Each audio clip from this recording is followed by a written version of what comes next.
Chapter 216 Secret Mission, 3. In the inner court of the imperial palace, there were 87 women donning the robes of concubines. This meant that there were 87 women who had received the titles of talented maiden, noble consort, imperial consort, and noble imperial consort. Among these numerous imperial concubines, there were 2 consorts who were the most favored by the emperor. One of them was none other than the noble imperial consort Seo Yonghyo. The emperor's favor towards her was so immense that despite the presence of the empress's grown children, the 7-year-old child she bore became the crown prince. As a result, she became one of the 4 individuals wielding limitless power within the imperial palace. Jeong, the leader of the advance team, spread out 4 fingers and spoke while folding them one by one. If we were to name the 4 individuals with the greatest power in the current imperial palace, they would be His Majesty the Emperor's younger brother, Prince Jeong, the Grand Preceptor who also serves as the Supreme Commander of the Central Overseers among the 3 Excellencies, the powerful Minister Hang Yun, His Majesty's second Prince, Prince Jeong, who was originally the most likely candidate for the throne, and noble imperial concubine Seo, the mother of the current Crown Prince. He slowly listed them out because Mok Jeong-un had mentioned being completely unaware of the power dynamics within the imperial palace. Having spent his time only in the mountains, Mok Jeong-un had learned a lot through books but was not well versed in how the martial arts world or the current Central Plains operated. So, one of the 4 most powerful figures in the imperial palace is noble imperial concubine Seo.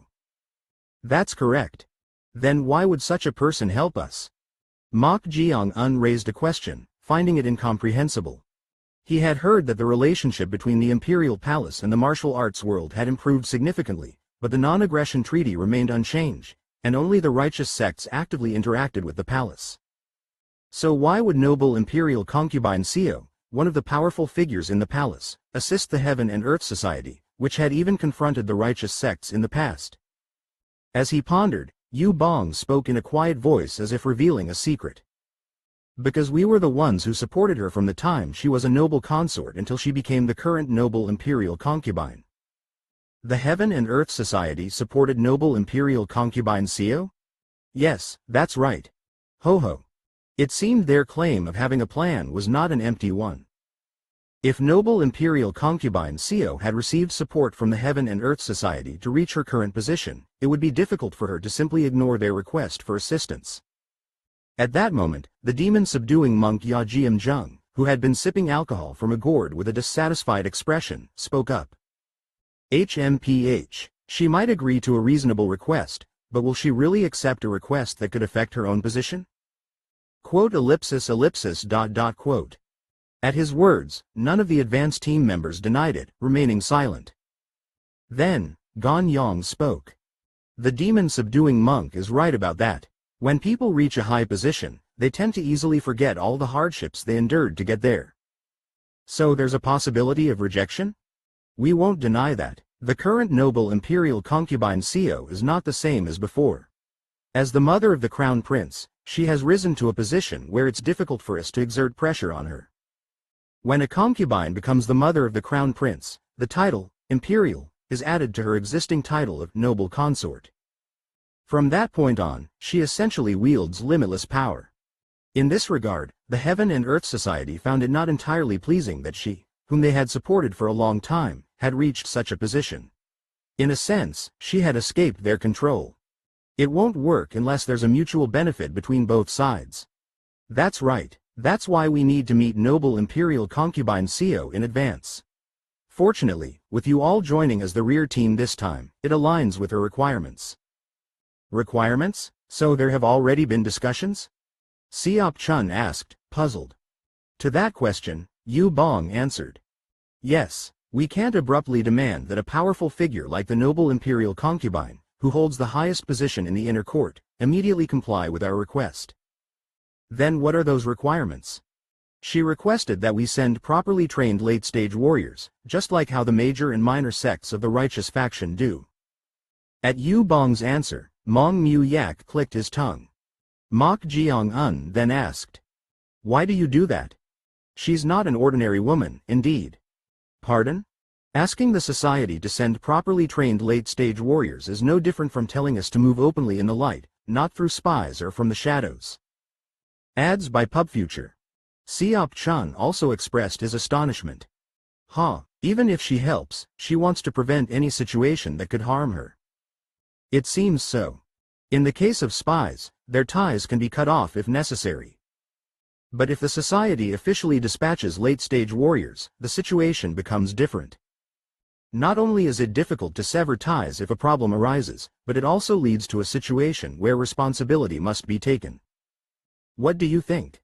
Chung Ryong asked Mok Jeong-un. To this, Mok Jeong-un chuckled and said, "She's a clever woman. It seems so. If we move officially, naturally, the one making the request is the one who needs to be mindful. Moreover, they'll have to take responsibility if something goes wrong. She's making sure of that. That's not all." Not all? Yes. Her hunger has been satisfied. Her hunger has been satisfied? Yes. So that's what you meant. Chung Ryong understood what Mok Jeong-un meant by those words. A hungry person may say desperate things due to their hunger, but once that hunger is satisfied, the situation changes. They no longer want to make desperate pleas or have a leash around their neck. Considering this, it's not a matter of whether she will readily accept the request or not now that she has gained power. Mok Jeong-un spoke up. She may have been raised by this side, but she's no longer a pawn that can be controlled as desired. Gon Yang agreed with those words. That's why we need to appease her to some extent while obtaining what we want. That's the key to this mission. At Gon Yang's remark, Yu Bong added with a smile. But you don't need to worry too much. Noble imperial concubine Seo, whom we have been observing, has not forgotten the help she received from the society. She simply wants to prevent anything that could negatively impact her and the crown prince, so if we can assure her of that, she will be of great assistance to us. Everyone nodded at these words. In any case, their purpose was not to do something to the imperial palace through noble imperial concubine Seo. They merely aimed to accomplish the mission assigned by the society. As everyone was coming to terms with this, Mok Jeong-un alternately glanced at Gon Yang and Yu Bong from the advance team with a peculiar look in his eyes. However, he didn't say anything in particular. Having learned from the advance team how the secret mission would proceed, the rear team, who had not rested at all since arriving here, decided to take a break for about an hour. Exhausted, Seop Chun fell into a deep sleep, while Mong Mu Yak engaged in meditation. Ya Jiam Jeong spent his time sipping alcohol from a gourd, using the roasted deer meat prepared by the advance team as a snack. In a quiet place slightly away from the Guan Yu shrine, Chung Ryong, who had come out of the wooden puppet for the first time in a while, was showing something to Mok Jeong-un while wielding her long pipe. It was none other than a sword technique. Watching this, Mok Jeong-un exclaimed in admiration. The sword technique Chung Ryong was demonstrating was the moon sword style. However, the moon sword style had changed. It had become more refined and flawless compared to the original moon sword style she had taught him. Moreover, the sword technique had evolved into a set of movements that incorporated much more complex variations, capable of deceiving and pressuring the opponent. After showcasing the evolved moon sword style, Chung Ryong asked, "What do you think? The sword technique has become flawless. Is that all?" Ads by PubFuture. The variations have also increased, making it an even more troublesome sword technique to face. At those words, Chung Ryong smiled and nodded. That's right. After observing that old man's sword technique on the ship, I realized what was lacking in the moon sword style. So, I took the opportunity to supplement it. Excellent. You memorized everything, right? Yes. Then forget the previous one. Yes, of course. With an improved sword art available, there was no need to remember the flawed one. Chung Ryong put the long pipe in her mouth and spoke while puffing out smoke. By the way, you also witnessed that old man's swordsmanship along with me. Haven't you realized anything? Realization?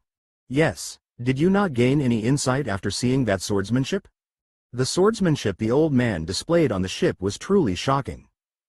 As a result, Chung Ryong observed it and filled the gaps in the moon sword style, refining the sword techniques to evolve it closer to perfection. Now, she was confident that it could surpass his heaven sword style. If even she had gained such insights, it would be a lie if this fellow, Mok Jeong-un, claimed to have realized nothing after witnessing it. This guy's talent was at a level that even she couldn't fathom. She was curious about how that swordsmanship had approached him. At that moment, Mok Jeong drew his evil commandment sword. Srung.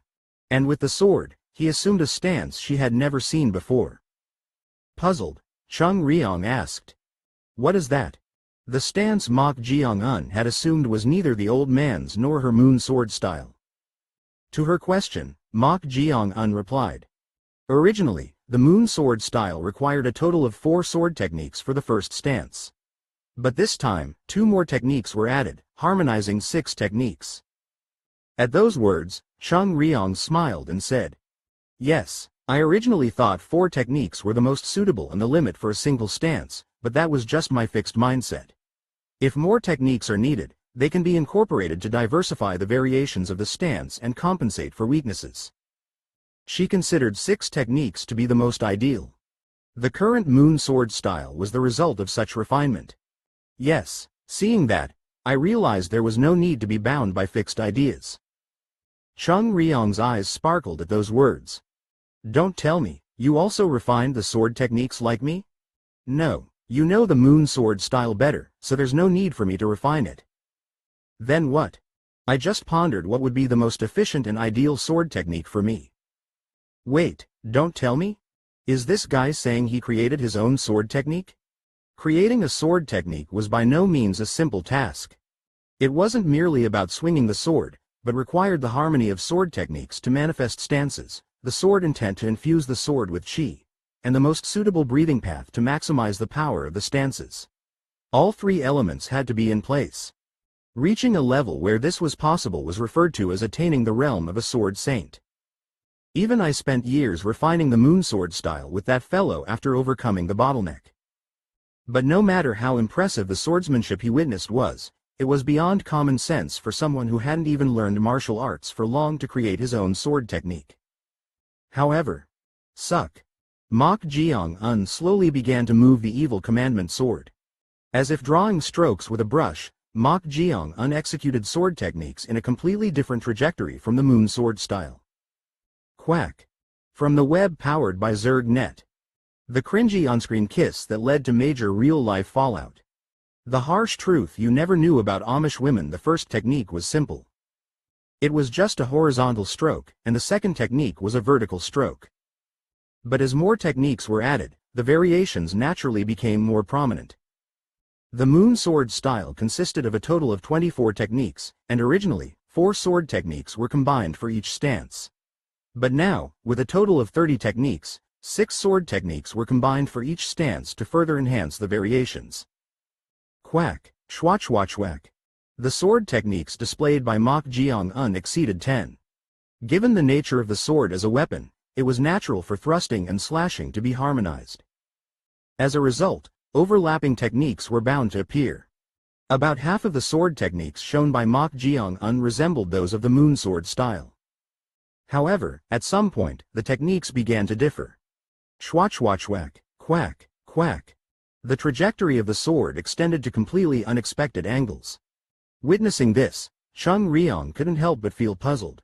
She got the impression that each and every sword technique Mok Jeong demonstrated did not overlap in trajectory at all. There's no need to make them so different. It seemed that due to his lack of experience in this area, he was approaching the creation of sword techniques in an overly complicated manner. With such an approach, the stances would inevitably become difficult as well. The sword techniques needed to be combined to create stances, but excluding the initial 10 techniques, it looked daunting to figure out how to combine the remaining ones. Quack. Phew. In the end, Mok Jeong had demonstrated a total of 24 sword techniques. Seeing this, Chung Ryong clicked her tongue and said, "There's no need to deliberately make the trajectories different. Creating sword techniques like that will ultimately result in overlapping useful techniques, and the rest will be discarded." "No, I'll use all of them." "You don't need to be greedy with something like this, Mok Jeong. Is that so? Trying to make the trajectories completely non-overlapping is also being trapped in a fixed mindset. If you truly realized something, don't be bound by it. I'll keep that in mind. Are you ignoring my advice again? Tisk tisk." He's so stubborn. Chung Ryong thought there was no point in saying more. If he tried to combine the sword techniques he created like that, he would eventually realize that her words were right. At that moment, Mok Jeong-un assumed the initial stance again.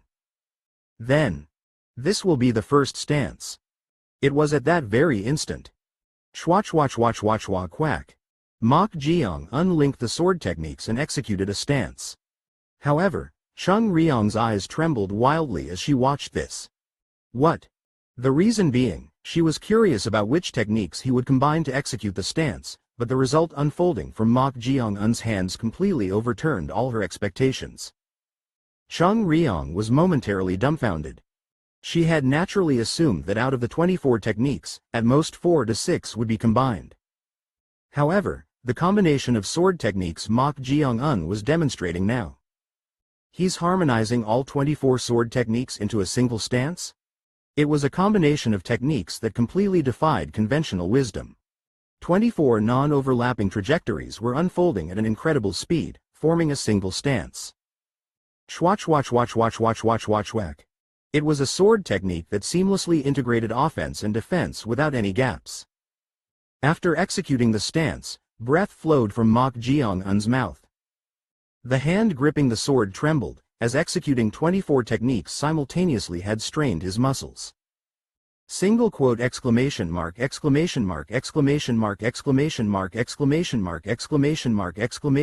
Single quote.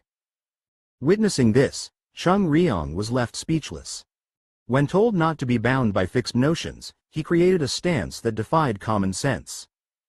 This guy, he's really insane.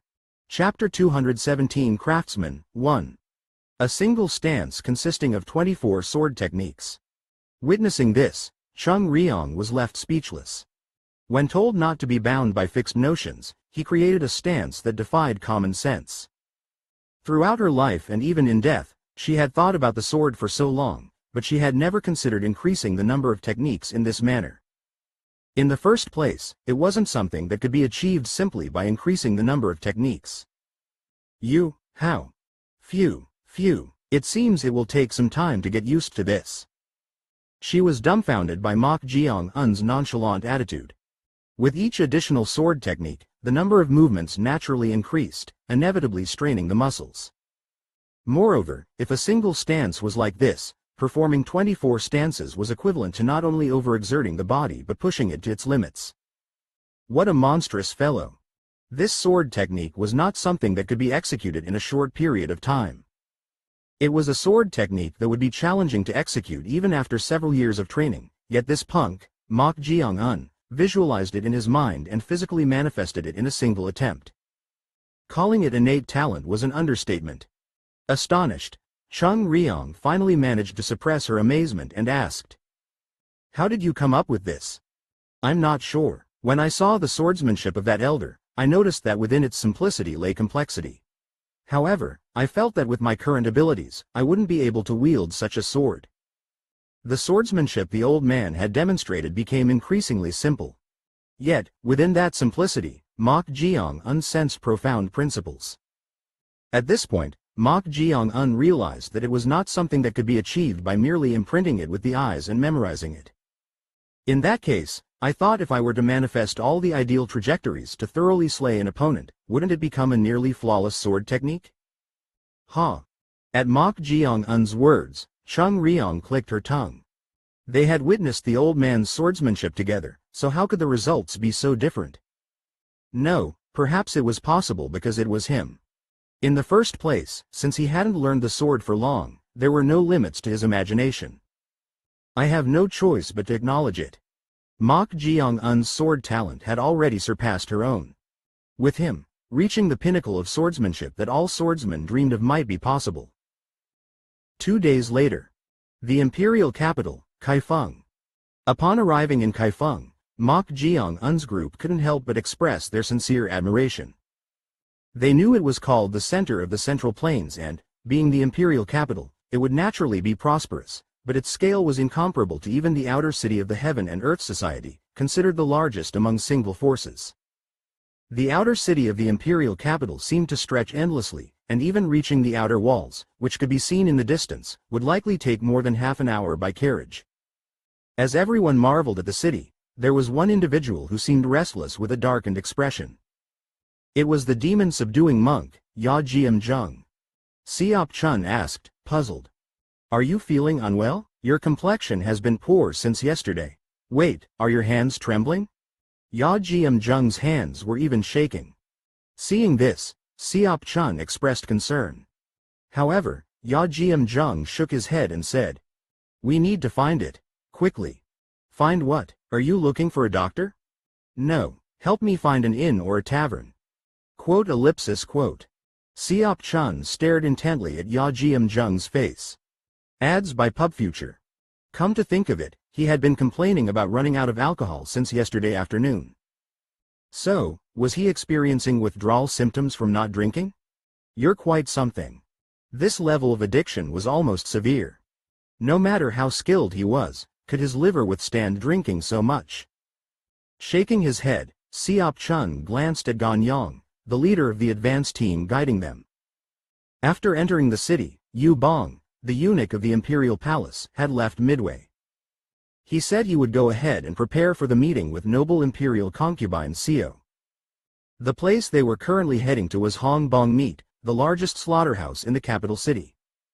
The reason they were heading to the largest slaughterhouse was simple. There is a highly skilled craftsman there. It's huge. Mok Jeong remarked upon seeing the slaughterhouse. Typically, a slaughterhouse is divided into 4 areas: the cattle and pig pens, the meat storage, the slaughter area, and the vendor stalls. However, the scale of these 4 areas was much larger than an ordinary estate. Pointing to it, Ganyang from the advance team said, there are 1,000 cattle and pigs inside. Naturally, it's operated on this scale. I see. Since this place also supplies meat to the imperial palace, I've heard they only handle the highest quality. You'll understand once we go inside.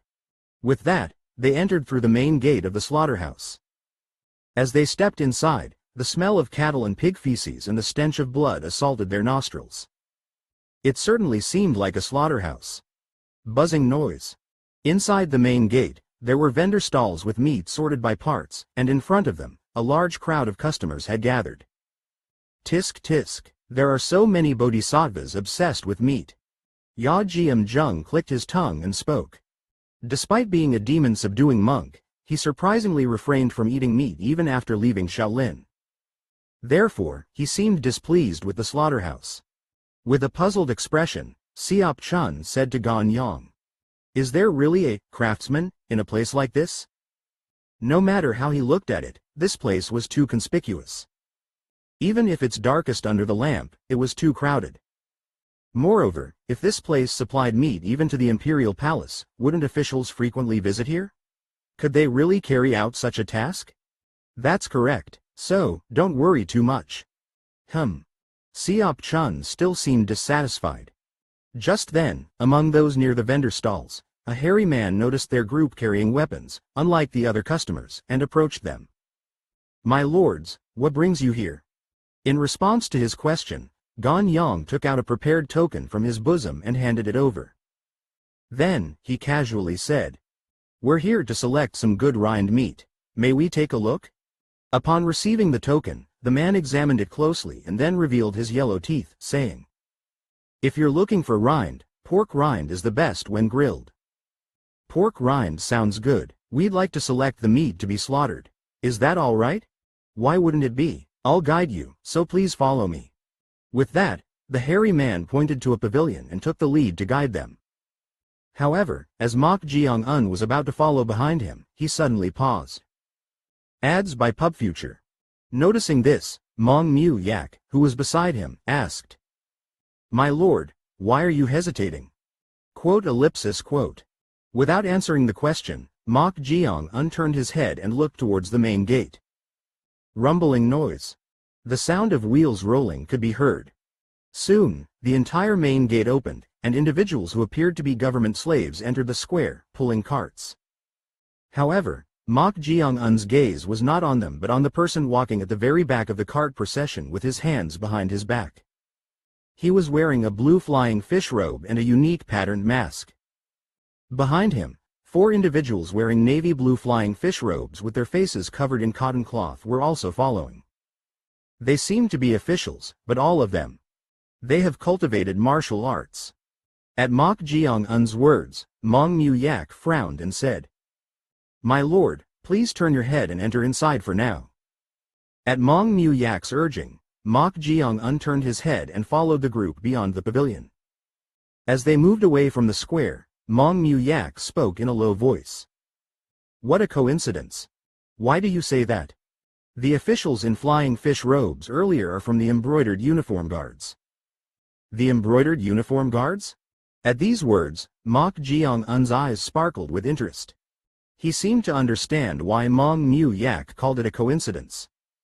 The identity they were trying to infiltrate for their secret mission was none other than the embroidered uniform guards, so who would have thought they would encounter them by chance in a place like this? Mong Mu-yak clicked his tongue and said, "Yes, the embroidered uniform guards. Aren't the embroidered uniform guards the Imperial Palace Guards?" "That's right, it's strange, not even the guard troops, but the embroidered uniform guards in a place like this." "What, the embroidered uniform guards?" Seop-chun, who was walking ahead, interjected with a frown. Mong Mu-yak then said, "Shush, be quiet, right now, in the vendor square of the slaughterhouse, the embroidered uniform guards." Before he could finish his sentence, Ganyang whispered, "You don't need to concern yourselves too much. The embroidered uniform guards personally inspects the meat that enters the inner palace since it's used for the meals of the imperial family." Ah.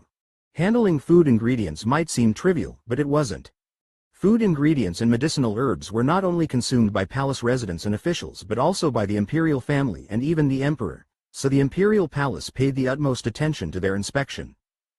Assassination attempts through food ingredients and medicinal herbs had been carried out since ancient times, making it particularly important. "I see, but do most of the embroidered uniform guards cultivate martial arts?" "Yes. Since the embroidered uniform guards are under the direct command of the emperor, I've heard that each of their martial arts is at least first-rate or above.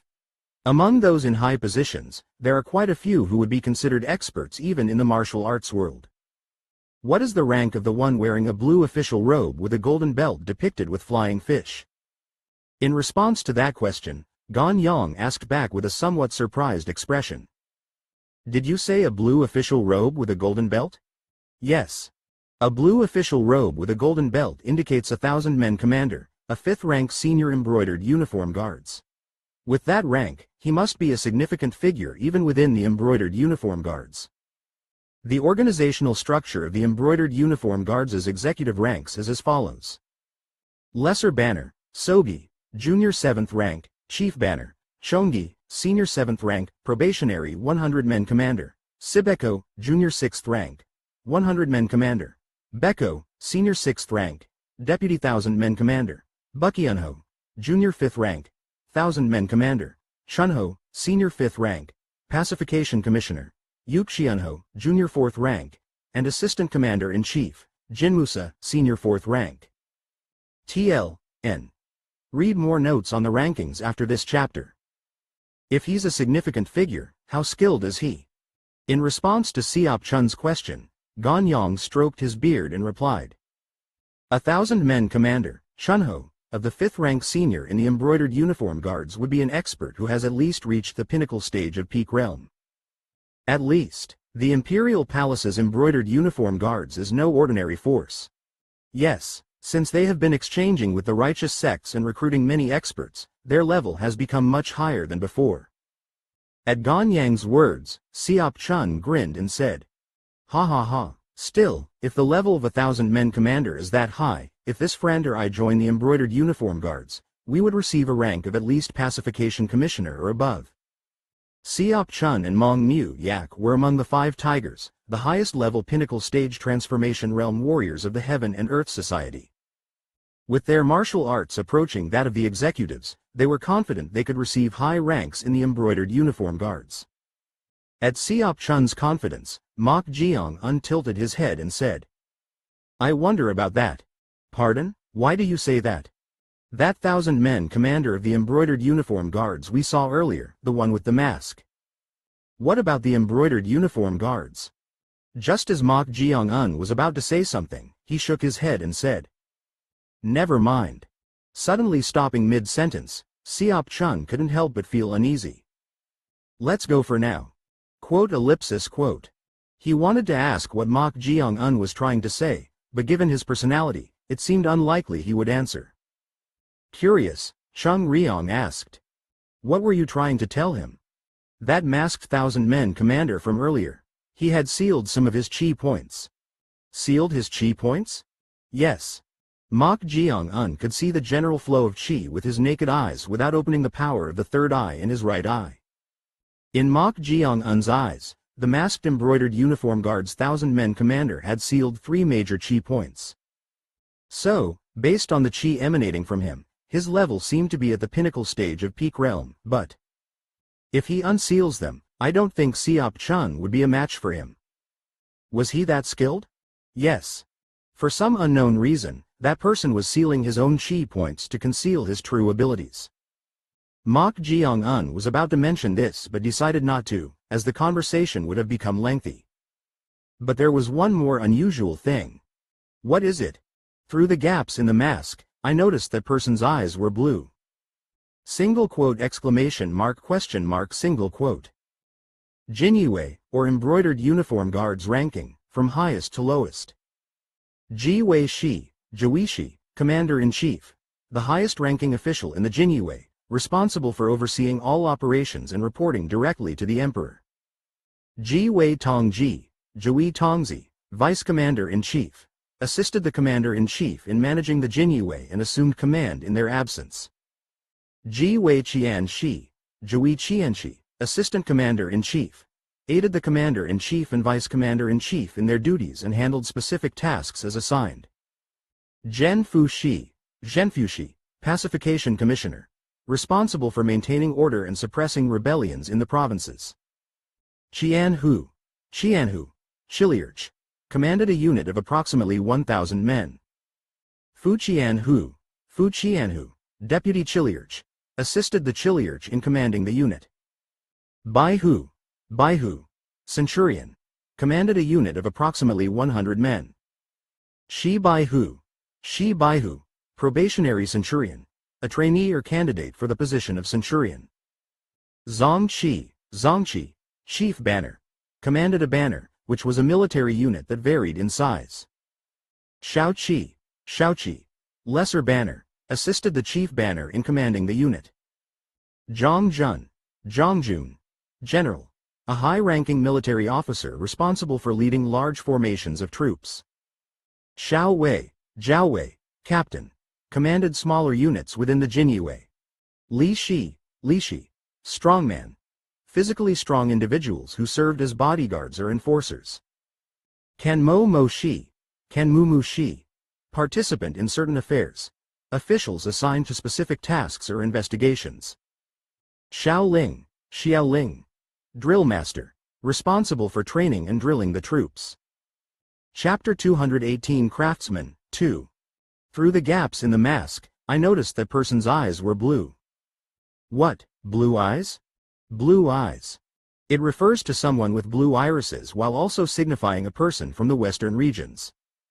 People from the western regions live to the west of the Central Plains. Although there was a considerable distance between the vendor stalls in the square and the pavilion at the back behind the main gate, Mok Jeong-un, who had reached the transformation realm and possessed more developed senses than ordinary people, noticed the blue eyes showing through the gaps in the mask. Are you certain? The eye area of the mask protrudes, so it was dark inside and not very visible, but my eyes could see it. That's quite peculiar. This isn't Tibet or Xinjiang, so it's strange to have someone from the western regions as an imperial official. This was more than just a rare occurrence. Although there had been much openness and exchange with martial artists recently, the imperial palace was still more closed off and conservative than any other group. This was because the Han people prided themselves as the center of the Central Plains in this nation. They even arrested all those associated with the Baiwa religion, which originated from the western regions, accusing them of deceiving the world and the people, and exterminated their families. In the imperial palace of such a nation, employing someone from the western regions as an official, not even a slave, was quite extraordinary. There must be a reason for it. That's a carefree response. But the mere fact that someone from the western regions who has cultivated martial arts is in the imperial palace's embroidered uniform guards warrants caution. Try not to get entangled with them. I'll keep that in mind. In any case, their purpose here was singular. It was to abduct Fire Faith Order Holy Guardian, who was said to be imprisoned in the underground golden jade of the imperial palace. Regardless of their background or motives, it had nothing to do with him. As they followed the hairy man's guidance, pig pens emitting a strong odor of livestock feces came into view. The squealing sounds were deafening. The hairy man led them inside the pens without stopping. At this, the demon-subduing monk Jeong muttered with a frown. "Don't tell me we're really here to slaughter pigs?" Mong Mu Yak shook his head and said to him, "If you don't know anything, just follow along." "So you're telling me to keep my mouth shut? HMPH. Tisk tisk." Mong Mu Yak clicked his tongue in displeasure. As they walked through the pens, the hairy man stopped at an empty pen. He then used a fork to push aside the pile of straw there. Underneath, there was a wooden entrance. The hairy man grabbed the rusty shackle on the entrance and pulled. Screech. As the door opened, stairs leading underground were revealed. Seeing this, Siop Chun remarked with admiration. "They sure made a place like this.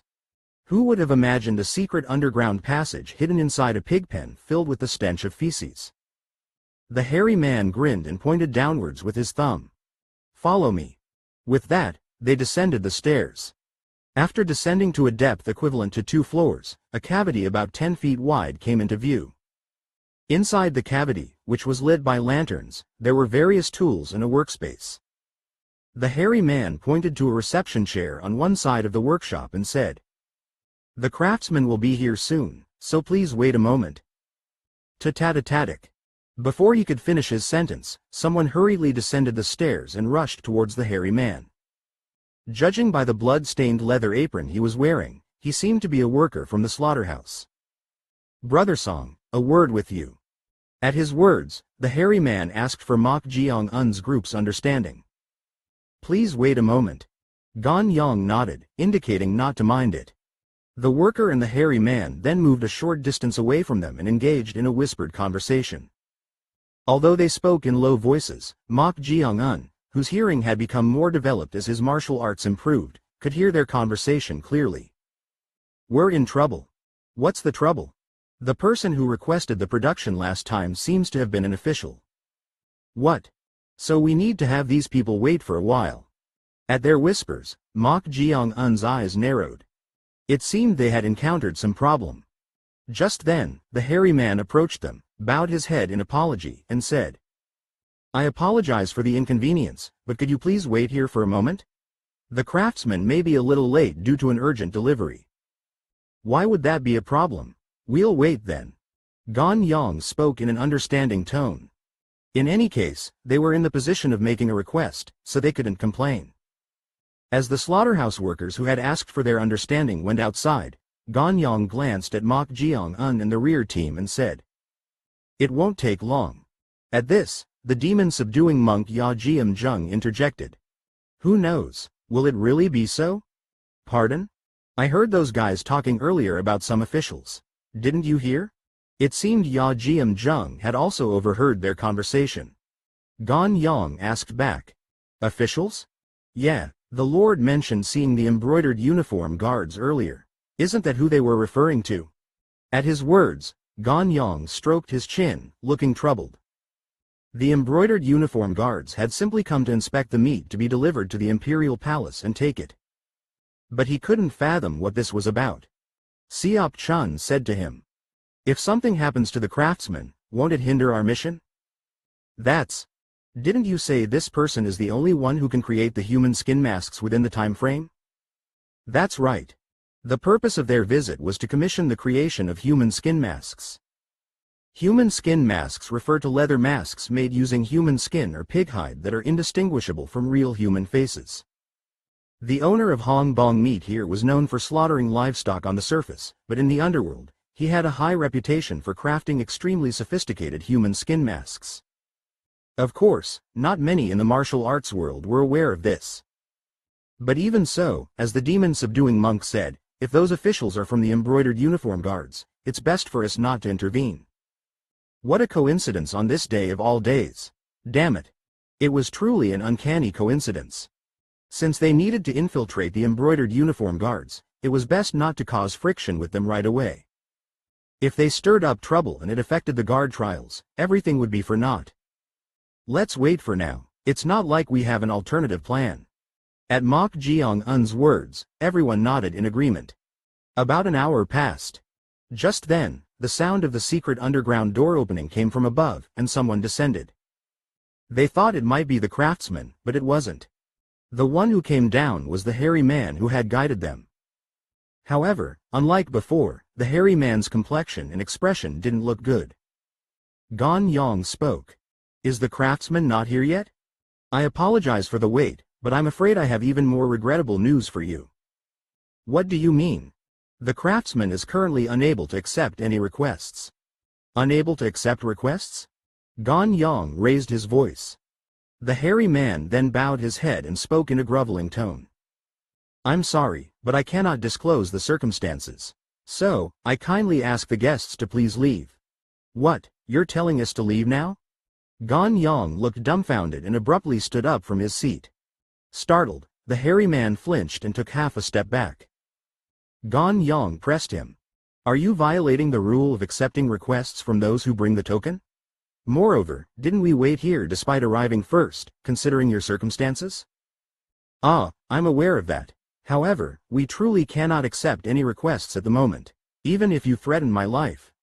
At that moment, Mok Jeong-un spoke up. I smell blood. Single quote exclamation mark question mark single quote. At his words, everyone looked at him in surprise. Mok Jeong-un pointed at the hairy man's hand with his index finger and said, that hand. The hairy man furrowed his brows at those words. What was he saying about smelling blood from this distance? He wasn't a dog or anything. The hairy man waved his hands and said, naturally, there's the smell of blood since our job is slaughtering. No, it's not the smell of cattle or pig blood but human blood. It's not just that, judging by the scent of dried purple orchids and large knotweed mixed with the blood, it seems you hastily applied a hemostatic. At these words, the hairy man's eyes widened. He was already skeptical when Mok Jeong-un mentioned the smell of blood, but now he was mentioning purple orchids and large knotweed, leaving him perplexed. Both herbs were hemostatics used in slaughterhouses. Occasionally, cuts occurred during the slaughter work, and those herbs were used at such times. But he had smelled it even though it was mixed with the scent of blood? The startled hairy man spoke in a trembling voice. How did you know that? Ah, I've studied herbs a little. A little? At those words, everyone looked at Mok Jeong-un with surprise. Was it possible to do this by simply studying herbs a little? Even in this underground room, the smell of leather and metal was mixed, making it difficult to detect other scents. Yet, Mok Jeong-un had distinguished the scent of blood and herbs from the hairy man's hand, which was astonishing. Just then, the hairy man suddenly approached Mok Jeong-un, knelt down, and said, do you perhaps know medicine as well? Medicine? As Mok Jeong-un asked back, the hairy man, who had even lowered his head, pleaded in a desperate voice. Please help us. A building located between the pig and cattle pens. Inside a room in the building, a middle-aged man in his 50s wearing a shaggy leather outfit was suffering in agony with a pale face. That was because both of his wrists had been severed. The slaughterhouse workers beside him had tightly wrapped cloth above his severed wrists to stop the bleeding, but the blood didn't seem to clot easily. One of the workers said to the man, who was in pain, Master, please endure a little longer. The doctor will arrive soon. But, my daughter. Young Master Mo has gone to bring the young miss back immediately. Hurry and bring my daughter first. Please calm down. It will be serious if you continue like this. The workers tried to dissuade him as he attempted to get up despite his agony from his severed wrists. Just then, the door opened, and 6 men, led by the hairy man, rushed into the room. They were Mok Jeong-un's group. One of the workers abruptly stood up and shouted, No, Brother Song, what is the meaning of this? Why did you bring the guests here? The hairy man pointed to the middle-aged man, who was referred to as the master, and said to Mok Jeong-un, "The master's severed wrists are not clotting. We have called for a doctor, but something might happen before then. Please help us." "Wait, what is going on here?" Jeong was dumbfounded as he witnessed this. What on earth had happened for the master's arms to be severed like that? Seeing this, Seop Chun and Mong Mu Yak simultaneously looked at Mok Jeong-un. That was because, although they didn't know the details, Mok Jeong-un had previously used his techniques to reattach Mong Mu Yak's severed arm. So they glanced at him with a glimmer of hope. Step. At that moment, Mok Jeong-un approached the master. The workers beside him tried to block the way with a guarded look in their eyes. The hairy man, called Brother Song, scolded them. "Don't interfere, he's here to help." At those words, the hesitant workers stepped aside.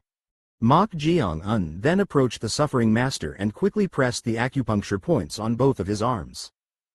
Ta-ta-ta-ta-tic. As he pressed the hemostatic points, the blood seeping from the cloth-wrapped severed area noticeably stopped. The master, who had been in agony, looked at Mok Jeong-un with a surprised expression. Who are you? Let's talk about that later. Where are the severed hands?" Mok Jeong-un looked around and asked. That was because he couldn't see the master's severed hands.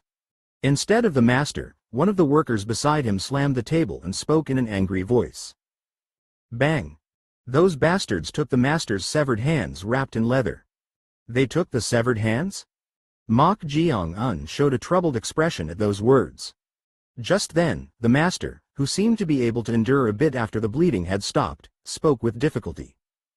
Guests, I don't know who you are, but please leave.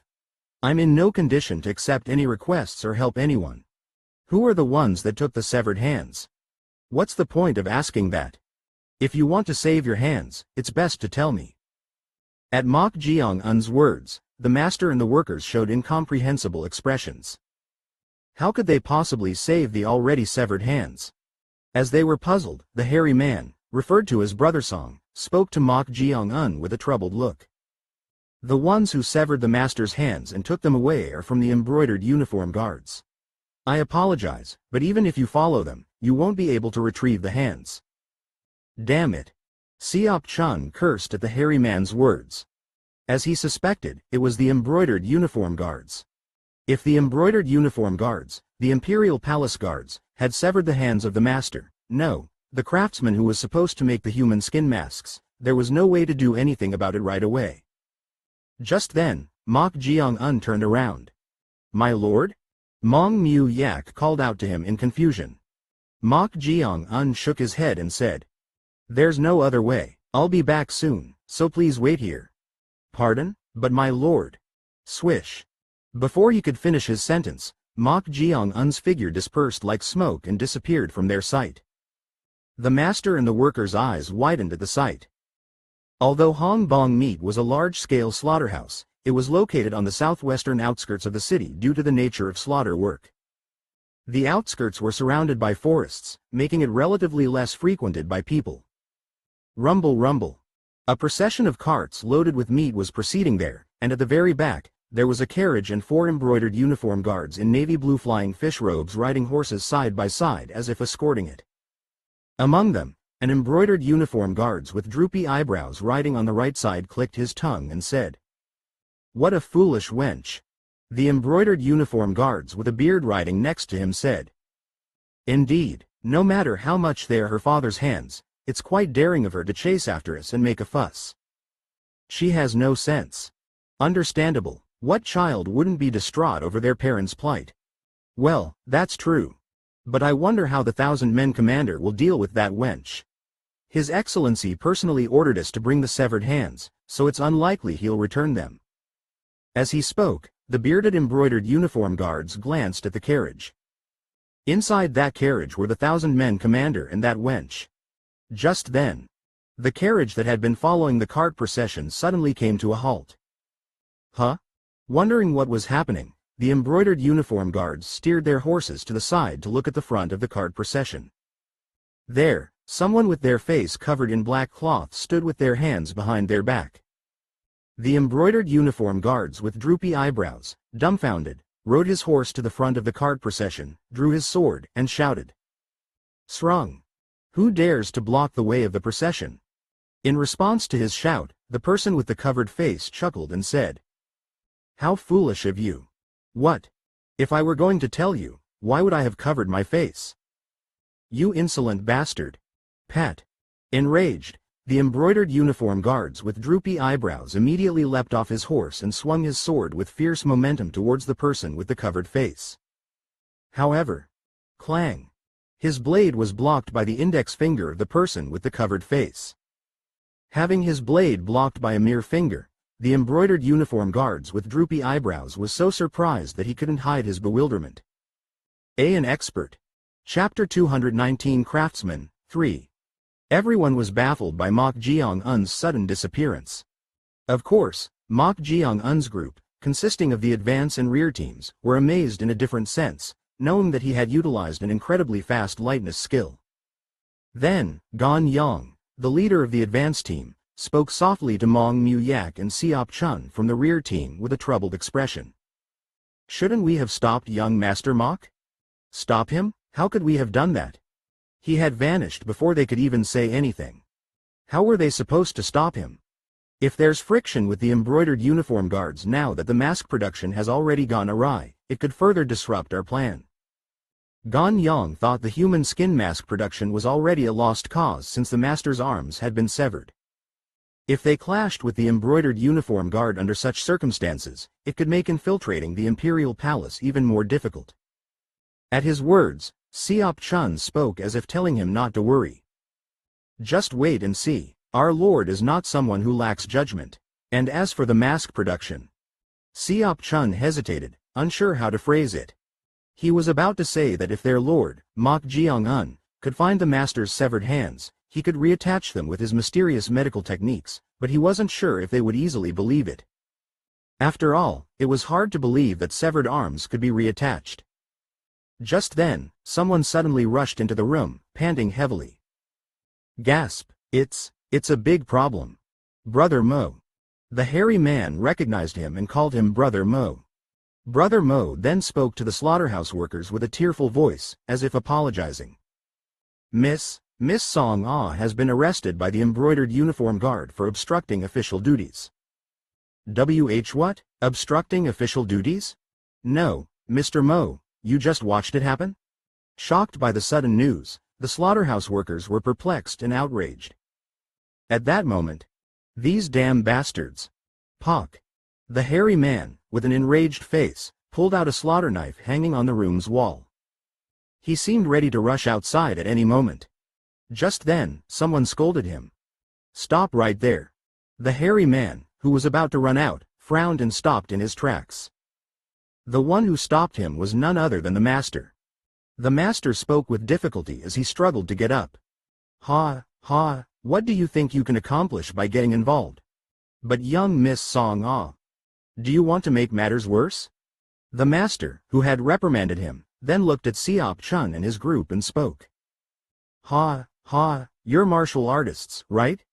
At his words, Gan Yang, the leader of the advance team, nodded and replied.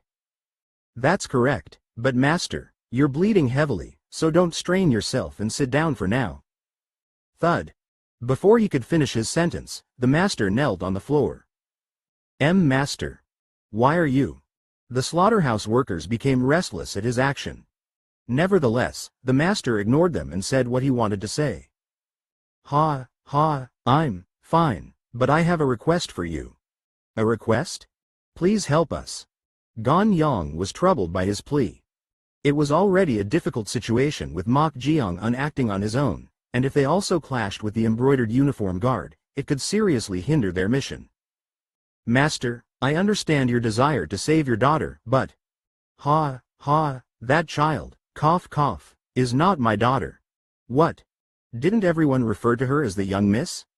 If so, she should be the master's daughter, but what does he mean by that?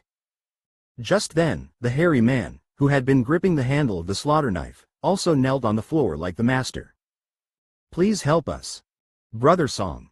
Surprised by his sudden action, the slaughterhouse workers tried to dissuade him.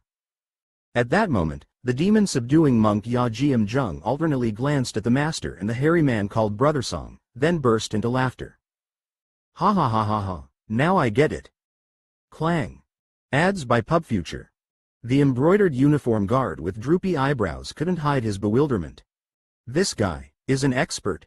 The embroidered uniform guard with droopy eyebrows was a 100-man commander of the senior 6th rank, an expert at the entry stage of the peak realm. If someone could block his sword strike, infused with his 7-star martial power, with a mere finger, it meant that the martial prowess of this unknown expert with a covered face far surpassed his own. With an expert of this level, the 4 of us need to attack together, or the 1,000-men commander needs to step in. Pat. Realizing he couldn't handle it alone, the embroidered uniform guard with droopy eyebrows hastily distanced himself and raised one hand behind his back, sending a hand signal to the other embroidered uniform guards for help, and spoke. Who are you to interfere with our embroidered uniform guards' affairs? He deliberately emphasized their identity as the embroidered uniform guard. Among the people of the Central Plains, there was no one who didn't know that the embroidered uniform guard were the emperor's personal guards. He did so to instill a sense of caution in his opponent. No matter how skilled in martial arts, he wanted to convey how dangerous it was to provoke them. In response to his words, the person with the covered face, Mok Jeong, whose face was covered with a black cloth, chuckled and said, "Oh, so you're from the embroidered uniform guard?" The embroidered uniform guard frowned at Mok Jeong's tone, as if he was pretending not to know. Was he doing this on purpose? It made no sense for him to not know they were from the embroidered uniform guard after seeing their golden belts and flying fish robes. The embroidered uniform guard then spoke. If you truly didn't know, stop right here and back off. Then we won't question your circumstances or accuse you of any crimes. Before he could finish his sentence, swish. Mok Jeong instantly closed the distance, appearing right in front of him. Gasp. Startled, he swung his sword behind him, trying to propel his body backward, but Mok Jeong struck the acupuncture points of the embroidered uniform guard with droopy eyebrows at lightning speed. Ta-ta-ta-tatic. The embroidered uniform guard, whose acupuncture points had been struck, closed his eyes and immediately fell unconscious. Thud. Witnessing this, the other embroidered uniform guards, who had dismounted from their horses to help the embroidered uniform guard with droopy eyebrows and were stealthily approaching, couldn't hide their bewilderment. One of them hurriedly tried to shout towards the carriage. Common. Pak. Mok Jeong then grabbed the neck of the embroidered uniform guard with droopy eyebrows as if he would break it and wiggled his index finger from side to side at the embroidered uniform guards. It was clear to anyone that if they shouted, he would snap their comrade's neck. He's taking a hostage? The embroidered uniform guards, whose comrade had been taken hostage, stopped shouting and hesitated, unsure of what to do. At that moment, Mok Jeong's figure dispersed like smoke. Swish. Body displacement technique? Body displacement technique. It is a phenomenon where one moves so fast that their figure appears as an afterimage. The startled embroidered uniform guards tried to turn their backs to each other and assume a defensive stance. However, before they could even turn around, one of them, the embroidered uniform guard with a beard, was struck on the chin. Bam! His head jerked upward, and then his eyes rolled back as he collapsed to the ground. Thud. And no way. With another comrade taken down in an instant, the remaining 2 embroidered uniform guards, startled, pressed their backs tightly against each other and frantically darted their eyes in all directions with extreme tension. However, not even Mok Jeong's shadow entered their sight. Their complexions gradually darkened under the suffocating tension. The name of the woman with thick eyebrows, freckles, and braided hair was Song Ah. She was the daughter of Hong Bong Meat's master and also the head maid in charge of the slaughterhouse's inner workings. Song Ah, whose mouth was gagged with a thick cloth, glared at the masked embroidered uniform guard sitting with his arms crossed in front of her. She had desperately chased after the embroidered uniform guards to demand her father's severed hands, but now she found herself bound and confined inside the carriage. The masked embroidered uniform guard spoke to her. "Have you calmed down a bit?" It was a heavy, baritone voice. Judging by his voice, he seemed like someone who wouldn't speak much. Song Ah stared intently at the masked embroidered uniform guard for a moment, then finally nodded. The masked embroidered uniform guard then removed the cloth that had been gagging her mouth.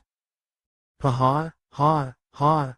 She let out rough breaths, as if she had been suffocating. After catching her breath, she glared at the masked embroidered uniform guard again and spoke. Is the great embroidered uniform guard not only taking my father's hands but now kidnapping me as well? Quote. Where are you trying to take me? Ads by PubFuture. While most women would have been frightened after being arrested by the embroidered uniform guard, she boldly confronted him. The masked embroidered uniform guard, who had been staring at her, opened his mouth. Watch your words. You were the one who followed the procession and caused a commotion. A commotion? Is it a commotion to try and stop you from taking my father's hands like some trophy after severing them, even though he accepted the request from your esteemed superior? Be quiet and lower your voice. I won't lower it. Do you want to be gagged again? Go ahead and do it. I'll continue causing that so-called commotion until you return my father's hands. Kya. Tatatap. As Song Ah tried to scream, the masked embroidered uniform guard pressed her mute acupuncture point. He then sighed and shook his head. She was not just bold but incredibly foolish. MMPH. Even with her mute acupuncture point pressed, she struggled with all her might to make a sound. The masked embroidered uniform guard, watching her, spoke. You're persistent.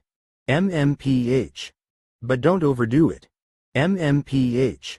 You came to retrieve your father's severed hands? Your filial piety seems admirable, but it's excessive. Quote. At his words, Song Ah, who had been putting in effort to make a sound, stopped and glared at the masked embroidered uniform guard. The masked embroidered uniform guard then picked up a leather pouch from the floor and held it up to Song Ah. He then pushed it towards her and said, If you had made a reasonable commotion and left, it would have looked plausible, but why did you go to such lengths to retrieve this? Quote. Strictly speaking, these aren't even your master's hands, are they? At those words, Song Ah's eyes trembled slightly. Seeing her somewhat subdued attitude, the masked embroidered uniform guard released the mute acupuncture point that had been blocked. Ta-ta-ta-ta-tic. The masked embroidered uniform guard then said to Song Ah. I've enclosed this space with true chi, blocking the sound between the inside and outside of the carriage. Shouting won't do any good, so confess the truth. At his words, Song Ah tightly shut her mouth. The masked embroidered uniform guard shook his head and spoke. I see. It would be troublesome for you to reveal the truth here. But you've already been caught. What have you caught? In response to her question, the masked embroidered uniform guard set the leather pouch on the floor and replied. These aren't the real master's hands, are they? What are you talking about? You severed my father's hands and now claim they're not the real master's hands? For the hands of someone who creates human skin masks, the distribution of calluses seemed consistent. What does that mean? From what I know, the process of creating human skin masks is more difficult than one might think, and the craftsman's hands are unlikely to remain intact due to the glue and various chemicals used. However, the owner of these hands is no different from someone who has only done slaughter work their entire life. Quote. At these words, Song Ah's expression hardened even more. The masked embroidered uniform guard, further convinced by her reaction, continued. Perhaps the master whose hands were severed is a fake. I didn't think you would easily expose the real craftsman to others. Speechless at the masked embroidered uniform guard's piercing speculation, Song Ah, who had been keeping her mouth shut, finally swallowed her saliva and spoke. No, that person is really. If I were to turn the carriage around right now, go back to Hong Bong Meat, and raid the place, would you confess the truth? Quote. Grip. At his threat, which wasn't really a threat, she bit her lip tightly. She wanted to deceive him, but he was not someone she could deceive. In the end, she confessed the truth. You're right, that person is not the real master. Finally, we're getting somewhere. At those words, Song Ah snorted and spoke with a sneer. Then, of course, you must have also figured out that I'm not his real daughter. Of course, you're not his daughter, but you're not a fake either. What? Your hands. The masked embroidered uniform guard pointed to her hands with a nod. The skin on her palms was peeled, and calluses were so prevalent that it was difficult to find a properly intact area. Because of this, the masked embroidered uniform guard was convinced that she was the real craftsman's daughter. Damn it! Realizing that she could no longer deceive him, Song-ah could only grit her teeth and glare at him, unable to do anything else. Hilarious yet terrifying animal encounters you must avoid. Live TV celebrity freakouts will leave you speechless, so what are you going to do with me? Will you use me as a hostage to find the real one? Is that what you wish for? Then I'll bite my tongue and die right here. Willing to give up your life for your father. The masked embroidered uniform guard pondered her words, then chuckled and spoke. If I truly intended to use you as a hostage, do you think there would be a reason for us to have this conversation? What do you mean by that? She asked, puzzled. The masked embroidered uniform guard lowered his voice cautiously, even though he had said he blocked the sound between the inside and outside of the carriage, and spoke. I had no choice but to sever the fake master's wrists due to orders, but I wouldn't have done so if he were the real one. What? I'm saying I had no intention of making an enemy of your father, the real craftsman. At the masked embroidered uniform guard's words, she frowned. Was he testing her? She couldn't adapt to his suddenly changed attitude. Do you think I'll believe your words? Of course, you won't believe me. But I have my circumstances where I have no choice but to obey someone's orders. Of course, I won't ask you to understand this. Even if you have such circumstances, I can't trust you. I know, but if it were a lie, having this conversation would be meaningless, as I said before. At these words, Song-ah became increasingly confused. Was this man's true intention what he was showing now? To her, who couldn't escape her doubts, the masked embroidered uniform guard said, I will release you soon. What, you're releasing me? That's right. Why? Didn't I say I have no intention of making an enemy of you or your father, the craftsman? Quote. I won't force you to trust me. Once I release you, take your real father and leave Gaebong within 4 days. It may not be immediate, but if someone has a keen eye, they will eventually notice these hands. However, I will buy you time for 4 days. Why are you trying to help us? Song-ah asked, not understanding his intention to show her goodwill. The masked embroidered uniform guard replied in a low voice. It's not for nothing, I also need help. Help? Yes. Help, could it be? Bring me a human skin mask. A human skin mask? That's right. What kind of? It's simple, just recreate the same human skin mask that was requested before. At his request, Song-ah asked, puzzled. Why are you asking me to make the human skin mask again? I have no obligation to tell you that. It's a mutually beneficial condition, so just make the same human skin mask. Can you? Flinch. At that moment, the masked embroidered uniform guard stopped mid-sentence. What's wrong? The carriage has stopped. He had blocked the sound between the inside and outside of the carriage with true chi, so he couldn't hear the outside. But that didn't mean he couldn't feel the vibrations of the carriage. He hadn't paid attention while conversing, but the carriage seemed to have been stopped for quite a while. Thus, swish. The masked embroidered uniform guard released his true chi, opened the carriage door and stepped outside. However, all the officials and 4 embroidered uniform guards outside were lying unconscious. When? Although he had blocked the sound, it hadn't been that long. Yet this had happened in such a short time? Sensing that something was amiss, the masked embroidered uniform guard unhesitatingly tried to press the acupuncture points below his ears with his thumbs. But then, a voice came from behind him. I was bored waiting, so, have you finished your secret conversation? An expert. Even though he had sealed his chi points, the fact that someone had approached him from behind without any presence meant they were at least at the transcendent realm. The masked embroidered uniform guard, who had his thumbs on the acupuncture points, spoke without losing his composure. Who are you? In response to his question, a completely irrelevant answer flowed from behind. Which one would be better? What? Would it be better to have the embroidered uniform guard's 1,000-men commander kill all his subordinates and officials and run away? Or would it be better to skin your faces and make use of them? Single quote exclamation mark exclamation mark exclamation mark exclamation mark exclamation mark exclamation mark single quote. Chapter 220 Mixed-Blooded, 1. Would it be better to have the embroidered uniform guard's 1,000-men commander kill all his subordinates and officials and run away? Or would it be better to skin your faces and make use of them? Flinch. The blue eyes behind the mask trembled at the casually spoken, spine-chilling suggestion full of malice. Just who was this person? Who was he to attack them and make such threatening remarks?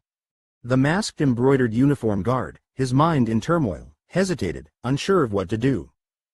Since his back had been taken, there was a high chance he would be struck before he could press the pressure points. Right at that moment. Creak. Is something happening outside? As the carriage door opened, Song Ah, the craftsman's real daughter, appeared. Song Ah, seeing Mok Jeong-un standing behind the masked embroidered uniform guard with his face covered, spoke in confusion. Who are you? I was wondering who he was talking to, but it turns out to be a young lady. Judging by your attire and scent, you seem to be related to Hongbong Meat Slaughterhouse, not the embroidered uniform guard. Ah, there it is. Mok Jeong-un noticed the leather pouch inside the open carriage. At that very moment, the masked embroidered uniform guard quickly pressed his pressure points. Tatatap. Mok Jeong-un, instantly recognizing from the sound that he had taken advantage of the moment his head was turned, tried to strike the back of the embroidered uniform guard's neck. Right then. Swish. Mok Jeong-un's hand grazed through the air. The faint wind felt at his fingertips. Single quote exclamation mark question mark single quote. Along with it, the masked embroidered uniform guard disappeared. Then, a presence was felt behind him. Swish. A sharp killing intent was felt at his neck. At this, Mok Jeong-un spoke. Your lightness skill is remarkably fast. He meant it sincerely. Since eldest young master Na Yul Ryang, this was the first time someone had surpassed his movement with a lightness skill. The masked embroidered uniform guard, who had somehow appeared behind him, pressed the blade harder against Mok Jeong-un's neck and spoke. You bastard, what is your identity? I don't really have an identity to speak of. It seems you want to play word games, but do you wish to die like this? Press. The embroidered uniform guard pressed Mok Jeong-un's neck with the blade. No matter how sharp a blade was, it needed to be pressed and dragged to cut. Thus, the blade only pressed against the flesh. The masked embroidered uniform guard spoke to Mok Jeong-un in a menacing voice. If I slice like this, your body and head will be separated. So it's best for you to speak truthfully. You're scaring me by saying that. Mok Jeong-un spoke nonchalantly, shrugging his shoulders. The masked embroidered uniform guard frowned at Mok Jeong-un's composed attitude. Even in a life-threatening situation, he showed no fear at all. Just who the hell was this guy? Even with the chi points sealed, the chi sensed from him is at the pinnacle stage of peak realm. Naturally, with this level of skill, it was more than enough to subdue the 4 embroidered uniform guards of the 100-men commander rank and the officials. However, the overwhelming presence he had felt from behind earlier surpassed this. Was he mistaken? Did I do something unnecessary? He had unsealed the chi points he had kept sealed due to that discomfort. But if he was simply at the pinnacle stage of peak realm, there was no need to unseal the hidden martial prowess. Just then, Song Ah's voice was heard. Is he someone sent by the master? The master? At her words, the masked embroidered uniform guard suddenly recalled what Mok Jeong-un had said. Judging by your attire and scent, you seem to be related to Hongbong Meat Slaughterhouse, not the embroidered uniform guard. Ah, there it is. He had said those words after seeing the leather pouch inside the carriage. That meant, as she said, he might have been sent by the master of Hongbong Meat. Ads by PubFuture. If he was the renowned craftsman known for creating hidden human skin masks, he would certainly have connections with skilled martial artists. The masked embroidered uniform guard pressed the blade harder and spoke. Press. Is it true that you were sent by Hongbong Meat? To his question, Mok Jeong-un replied. Since we've also found the leather pouch, going with the latter option doesn't seem bad. What? I thought skinning faces and making use of them wouldn't be bad either. What are you saying? Swish. At that moment, Mok Jeong-un moved his neck in the opposite direction of where the blade was touching. At the same time, he quickly grabbed the embroidered uniform guard's blade. Pock! This guy! The embroidered uniform guard tried to pull the blade out of Mok Jeong-un's hand. However, clang!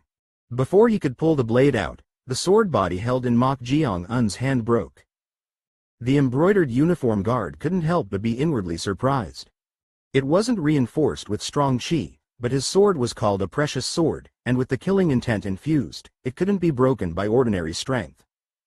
Yet, if he possessed the martial power to break it, indeed, that discomfort was. Swish! Just then, Mok Jeong-un's figure blurred, and a kick from him came towards the embroidered uniform guard's chin. The masked embroidered uniform guard focused strength on the Yangqian acupoints on both his feet and stomped the ground. Pabik! Mok Jeong-un's kick sliced through the air. Once again, the wind was felt where it grazed, and the masked embroidered uniform guard's figure disappeared. He possessed an astonishingly fast lightness skill. At that moment, Mok Jeong-un's eyes moved swiftly left and right. Then, swish! Mok Jeong-un's figure also disappeared. He had utilized the high-speed movement lightness skill, Myeonghyun Sualbo. The moment he used Myeonghyun Sualbo, the masked embroidered uniform guard, who had disappeared, was seen moving left and right, trying to take his back. However, it wasn't only Mok Jeong-un who noticed this. This guy? The masked embroidered uniform guard had never seen anyone enter the same realm as him when using lightness skills, except for his master. It was a phenomenon where the axis became misaligned with others during high-speed movement. It was similar to the phenomenon of everything appearing to stop when looking to the side while riding a horse. Yet, someone other than himself had entered that realm. How? The masked embroidered uniform guard couldn't hide his surprise. At that instant, Mok Jeong-un followed him closely and thrust his sword finger towards his chest. The masked embroidered uniform guard tilted his body to the side and executed a fist technique towards Mok Jeong-un's face. Terrain fist technique, 6th stance, rock-shattering explosive fist. A fist aura erupted from the embroidered uniform guard's fist. Since they were both moving at high speed and he had thrust his sword finger, there was no way to dodge. Mok Jeong-un blocked the fist aura targeting his face with his left hand. Bang! However, rock-shattering explosive fist doesn't end here. 5 consecutive fist auras followed, capable of shattering even rocks. Pushed back by the fist auras that seemed to penetrate his palm, Mok Jeong-un's figure was pushed backward. Bang! Bang! Bang! Slide! Bang! At the 4th fist aura, Mok Jeong-un's hand was forced upward. As if seizing the opportunity, the embroidered uniform guard launched the final fist aura towards Mok Jeong-un's chin. Bam! Mok Jeong-un's head jerked upward as his chin was struck. At that instant, the masked embroidered uniform guard pulled both his hands back to his waist and then sent them flying towards Mok Jeong-un's chest with lightning speed. Ads by PubFuture. Cloud Sending Palm Technique, 4th stance, double cloud palms. Bang! Ripples appeared on the fabric covering Mok Jeong-un's chest area as he was hit by the double palms, and his figure was sent flying backward. However, the place he was sent flying towards was... oh no! The carriage. Song-ah, the real daughter of the Hongbong meat craftsman, was standing there. Realizing this, the masked embroidered uniform guard concentrated all his chi to the Yangqian acupoints and stomped the ground twice. Papik. At that moment, his figure became even faster than before. It seemed as if an afterimage was created with each movement, making it appear as if there were 2 of him. Swoosh! The masked embroidered uniform guard, moving at a speed similar to Mok Jeong-un, who was sent flying after being hit by the double palms, scooped up Song-ah with one arm at the last moment. Pock! Ah! The masked embroidered uniform guard, having scooped up Song-ah, propelled his body backward. At the same time, Mok Jeong-un's body collided with the carriage. Crash! The carriage that Mok Jeong-un collided with shattered into pieces. Seeing the carriage crumble and break into fragments, the masked embroidered uniform guard couldn't hide his troubled expression. He had prioritized saving Song-ah since she was important, but the leather pouch containing the severed hands of the fake master was inside the carriage. Will it be all right? As he was worrying, Song-ah spoke in a startled voice. What on earth is going on? To her, who had not cultivated martial arts, the two of them suddenly disappeared from her sight. Then the masked embroidered uniform guard abruptly appeared and pulled her, and the carriage suddenly shattered into pieces. She was trembling, so shocked by the situation, and the masked embroidered uniform guard spoke to her. "It's nothing, but is that person really the one sent by your father?" "I don't know. I've never seen him before." "Are you sure?" "No. How would I know someone who even has their face covered?" "That's true. But if he's really the one sent by my father, why were you fighting? You said you would let me go." To her question, the masked embroidered uniform guard let out a faint sigh and spoke. "He was a dangerous individual." "Dangerous? If my father sent him, he would have sent him to save me." "It didn't seem like he was simply trying to save you." "What do you mean by that? Not just trying to save me?" "I'm not sure if he was trying to provoke me or if he was sincere, but it seemed like he was targeting everyone here." The masked embroidered uniform guard had felt endless malice in Mok Jeong-un's every word. At that, Song-ah spoke. "If my father really sent him, that can't be. What you're saying is that he was trying to kill all of you while saving me to eliminate the evidence, but if that were the case, it would only make matters bigger if left unchecked." Single quote exclamation mark question mark single quote. At the voice coming from the direction of the carriage, Song-ah and the masked embroidered uniform guard simultaneously turned their gazes there. Mok Jeong-un was standing in front of the carriage, casually holding something. It was the leather pouch containing the severed hands of the fake master. "What in the world?" The masked embroidered uniform guard's eyes trembled. That was because Mok Jeong-un's appearance was too unscathed. He was certain he had struck Mok Jeong-un's chin with the rock-shattering explosive fist and consecutively landed the double cloud palms on his chest, which should have damaged his heart. If he had been hit in the brain and heart, he couldn't possibly be this unharmed. As he was bewildered, Song-ah stepped forward and spoke. "Are you really the one sent by the master?" "No, my father." "Father?" "Yes, I'm Song-ah, the daughter of Hong Bong Meat's master." "Ah, is that so? If you're really the one sent by my father, please stop fighting. This person was trying to let me go." At her words, Mok Jeong-un tilted his head and spoke. "Trying to let you go?" "Yes, we made a deal, so you can stop fighting now." "Oh, is that so?" "Yes. Think you've seen it all? Victoria's secret proves you wrong." The hilarious moment one fisherman realizes he messed up. This time, Song-ah turned her head and spoke to the masked embroidered uniform guard. "I think he really is the one sent by my father. So I'll keep my promise, so please, esteemed embroidered uniform guard, cover up this incident. He didn't know anything." At her words, the masked embroidered uniform guard looked around. The officials and the 100-men commander were all lying unconscious, but no one was dead. After contemplating for a moment, he spoke. "All right, I'll handle this matter on my end. But hand over the leather pouch. It will be difficult to cover up this incident without it." At his words, Song-ah frowned but then spoke to Mok Jeong-un.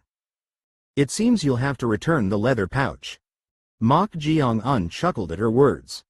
Puzzled by his attitude, Song-ah spoke. "If you don't return it, he won't be able to cover up the incident." "So? I'm afraid that's not possible." Single quote exclamation mark question mark single quote. At his words, Song-ah spoke as if it were absurd. "What are you saying?" "He's saying the incident could escalate if you don't return it." "I'm sorry, but I didn't come here on your father's request. I came here of my own accord." "What?" "I need to take this to reattach your father's severed hands." At Mok Jeong-un's words, she furrowed her brows. What on earth was he talking about? She couldn't understand what he meant by reattaching severed hands. Just then, swish, Mok Jeong-un's figure disappeared from sight. At that moment, the masked embroidered uniform guard hurriedly pulled Song-ah. Although invisible to her eyes, Mok Jeong-un had used high-speed movement to try and strike her pressure points to make her fall asleep. The masked embroidered uniform guard, having pulled Song-ah to avoid this, stomped his feet twice. Papak, swish. Then, his figure dispersed like an afterimage and split into two. One of the split figures was pulling Song-ah further back, while the other launched a fist technique towards Mok Jeong-un. Papa-papa-pak. Terrain fist technique, third stance, shadowless shattering fist. His fists created numerous fist shadows, overwhelming Mok Jeong-un. Right at that moment, Mok Jeong-un stomped the ground twice. Papak. Then, an unbelievable event occurred. Mok Jeong-un's figure created afterimages and split into two. One figure easily blocked the shadowless shattering fist with one hand, while the other figure reached out towards the masked embroidered uniform guard who was pulling Song-ah. Seeing this, the masked embroidered uniform guard couldn't hide his shock. Single quote exclamation mark question mark single quote. This wasn't the lightness skill that fellow had been using, but his own unique lightness skill. How could something like this happen? As he was startled, Mok Jeong-un, who had somehow closed the distance right in front of him, tried to snatch Song-ah away using the golden silk hand technique. Left with no choice, the masked embroidered uniform guard pushed her to the side. Pak. He then tried to block Mok Jeong-un's golden silk hand with the cloud-sending palm technique's palm strike, but Papak. Before he could even execute the palm strike, Mok Jeong-un lightly struck down his hand with a bizarre technique, and simultaneously thrust his sword finger towards his face with the other hand. Different stances with both hands? As he executed different techniques simultaneously, even the masked embroidered uniform guard had no way to deal with it. Tilting his head back, he propelled his body backward. Pak. Having propelled his body and instantly retreated about 10 steps, the masked embroidered uniform guard came to a stop. At the moment he thought he had narrowly dodged the sword finger. Crack. Cracks appeared on his mask, and it began to split apart. He had failed to evade the sharp killing intent that flowed from the sword finger. No. The startled masked embroidered uniform guard hurriedly grabbed it. More than anything else, he didn't want anyone to see his face behind the mask. However, as the mask split apart left and right, he couldn't hold it all together. Clatter.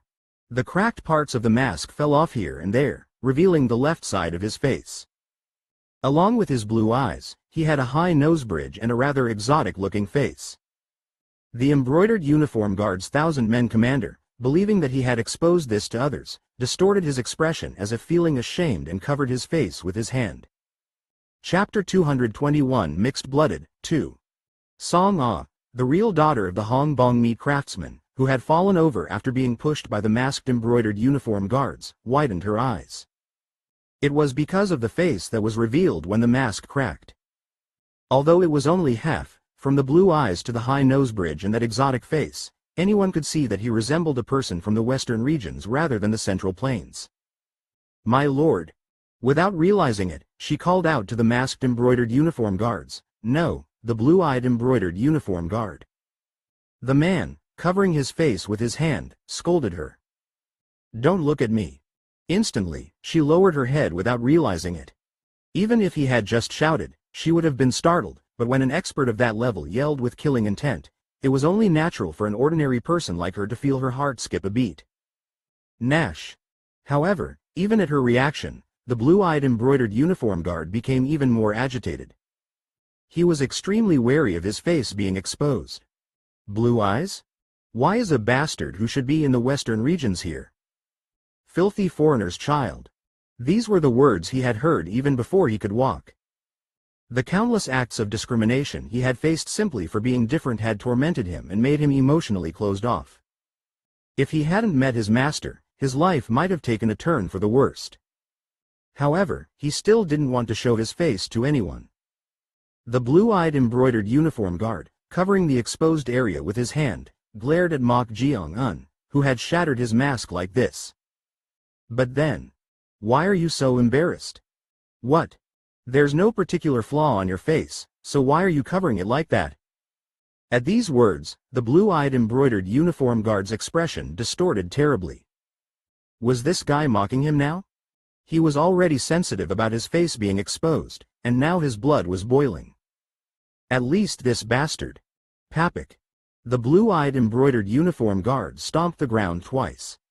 Along with that, his figure dispersed like an afterimage, split into two, and simultaneously charged toward Mok Jeong-un. The two split figures executed stances simultaneously. Cloud-sending palm technique, sixth stance, secret softness rush. Terrain fist technique, 4th stance, rock-shattering form. The left figure charged softly at an angle that was difficult to gauge the distance, while the right figure unleashed a heavy, destructive fist technique. Soft palm and heavy fist? Papik. In response, Mok Jeong-un also stomped the ground twice. Then, just like the blue-eyed embroidered uniform guard, his figure split into two along with afterimages. Seeing this, the blue-eyed embroidered uniform guard's eyes sharpened. It's certain. It was absurd. He had a feeling it might be the case, but this fellow was utilizing the same footwork of the lightness skill as him. Just what was going on? In the first place, the footwork of a lightness skill wasn't something that could be imitated simply by watching. One needed to know the exact breathing technique and hand seals to execute it. However, the important thing now wasn't that. I need to stay calm. Even if this fellow had superficially imitated his lightness skill, he thought he wouldn't be able to fathom its depth. Thus, the two figures split from the two individuals clashed. Papa-papa-pack. The afterimages intertwined, and a bizarre confrontation unfolded. Certainly, the movements of the two afterimages performed by the blue-eyed embroidered uniform guard, who could be considered the original, were incomparably more natural. However, Mok Jeong-un countered this by executing different stances with both hands. Again? Executing different stances with both hands was even more troublesome to deal with than the split body technique. That was because, although he didn't know how it was possible, the stances executed independently by both hands retained their full power. Papa-papik. Kook. As a result, the blue-eyed embroidered uniform guard had no choice but to be pushed back. Ads by PubFuture. He couldn't fathom this fellow's true identity. From the moment he split his figure into two using the lightness skill, it was equivalent to splitting his thoughts into two, but on top of that, he executed different stances with both hands. He's a monster. Excluding his master and those two in the Imperial Palace, the blue-eyed embroidered uniform guard was confident that no one within Gaebong could match him in pure martial arts. However, he had never imagined that he would be pushed back in a stance battle. Papa-papa-pack. In the end, unable to withstand the technique battle, the blue-eyed embroidered uniform guard was the first to distance himself. Pat. Of course, Mok Jeong-un wouldn't let him go. He tried to follow immediately. The blue-eyed embroidered uniform guard, glaring at Mok Jeong-un, had a solemn look in his eyes. At this rate, he couldn't defeat this person. In that case, he had to unleash his secret technique, which could be considered his full power. You, who haven't fully mastered the essence of this martial art, can only handle up to the second class at best. However, if you truly encounter an unexpected situation, I will pass on the secret technique so that you can execute the fourth class for a single stance. This was his ultimate secret technique that he had learned from his master. He was confident that even this monstrous fellow wouldn't be able to defend against it. The blue-eyed embroidered uniform guard, who was propelling his body backward to create distance, placed his foot on the ground and bent his knee. Along with that, bang! He fiercely kicked the ground. Swoosh! A whirlwind and fierce wind surged, and a bizarre event occurred. The blue-eyed embroidered uniform guard's figure split into four. Four? Mok Jeong-un's eyes sparkled with interest. He thought splitting afterimages into two was the limit, but he never expected it to split into four. However, the breathing method was completely different from before, and this wasn't a stance that could be replicated instantly just by watching. The blue-eyed embroidered uniform guard, split into four, charged toward Mok Jeong-un. Hop. Stances executed with a strong shout. Pa-pa-pa-pa-pa-pa. They consisted of four entirely different schools of martial arts: fist, palm, leg, and claw. However, these martial arts were linked in an extremely clever manner. Therefore, their power was on a different level compared to when the afterimages were split into two. The momentum was truly like a storm. Pat. Mok Jeong-un, who had been following the blue-eyed embroidered uniform guard, distanced himself by propelling his body backward. The blue-eyed embroidered uniform guard shouted at him. Do you think you can dodge it? Papa-papa-papik. If a monstrous fellow like him retreated, it meant he couldn't find a way to break through his secret technique. He couldn't miss this golden opportunity. Right at that moment. If it's at this level, even if it's not fully complete, it's worth testing out. Srung. Mok Jeong undrew the evil commandment sword from the scabbard on his back. The evil commandment sword, revealed from its scabbard, emitted a strong killing intent along with its sword aura. It's not an ordinary sword. Although it was a precious sword, it felt somewhat ominous. However, the sword wasn't the issue. The moment Mok Jeong held the sword and assumed a stance, the atmosphere changed. As if a volcano about to erupt, a sense of discomfort greatly intensified. What is it? The blue-eyed embroidered uniform guard was confident of his victory from the moment he executed his secret technique. However, for some reason, the intensifying discomfort from Mok Jeong didn't boost his fighting spirit but rather made him feel cautious. Right at that moment, Pat, Mok Jeong, who had assumed a stance, swung his sword towards him. The first sword technique wasn't very powerful. It was utterly ordinary, but... Was I overthinking? Ads by PubFuture. If it was at this level, perhaps he had been unnecessarily cautious. Did he think he could counter the fourth-class secret technique with a stance composed of such ordinary sword techniques? Papic. Thus, the fourth class and Mok Jeong's sword technique clashed. The momentum of the fourth class, surging like a storm as if four experts were attacking together, was truly unstoppable. I'll settle this decisively. Although the killing intent was sufficient to protect his hands and feet, the blue-eyed embroidered uniform guard further concentrated his martial power and transformed it into strong chi. His 2 hands and 2 feet shimmered with a blue light. However, clang. It was when about 3 techniques clashed. Mok Jeong's evil commandment sword turned black at one point. What in the world? The moment the strong chi clashed, blue sparks flew, and a strong pain surged through his palms. The blue-eyed embroidered uniform guard inwardly questioned this.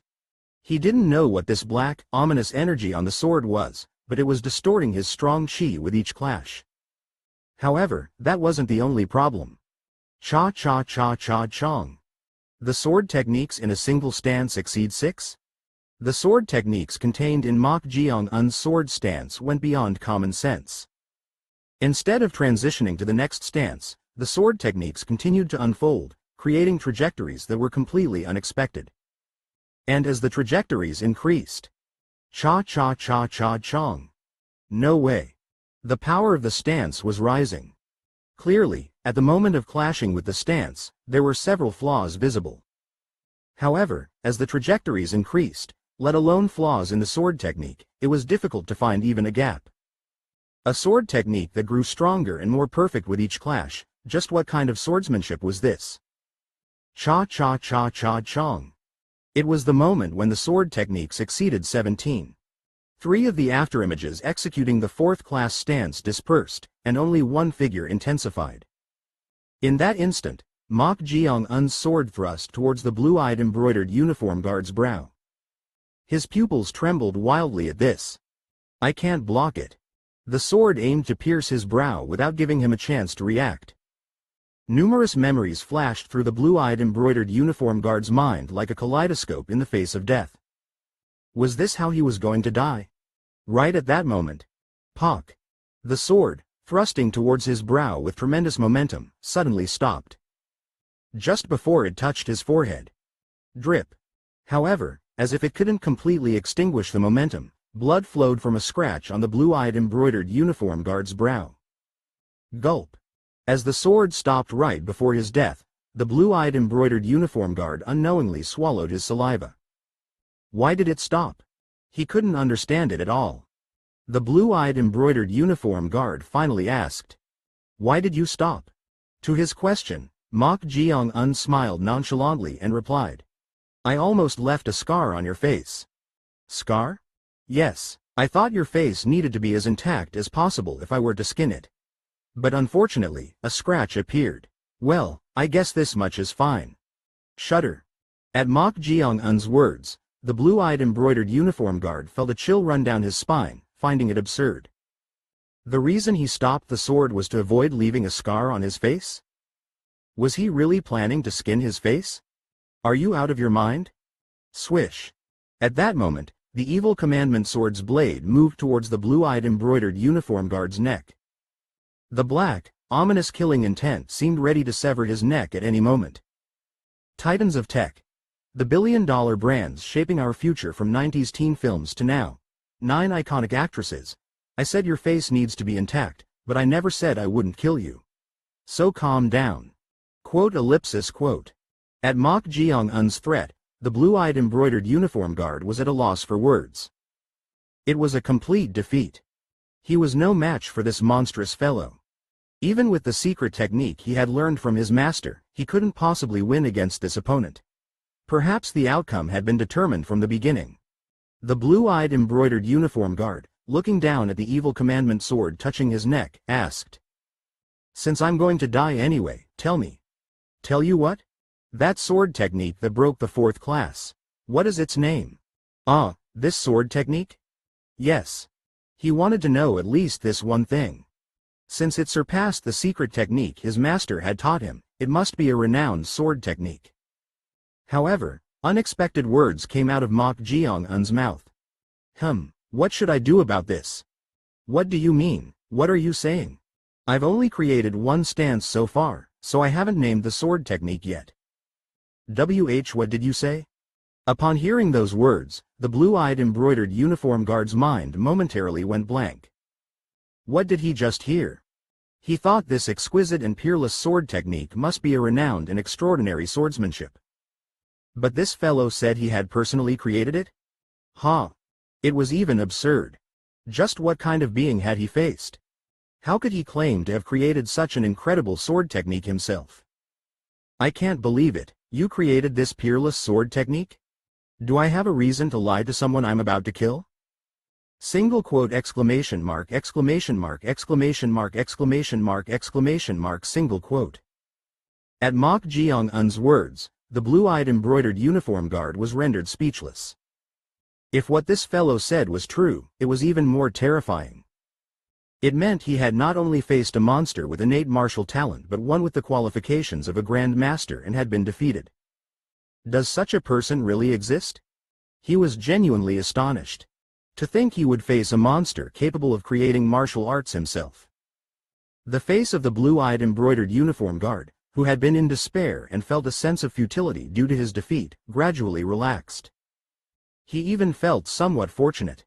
Perhaps this was the best situation a martial artist could face in death. When and how would he ever encounter such a worthy opponent? Yes, this might be for the best. In any case, his life had been manipulated by that fellow. It might not be bad to die now without causing trouble for his master. Was it because his mind was settled?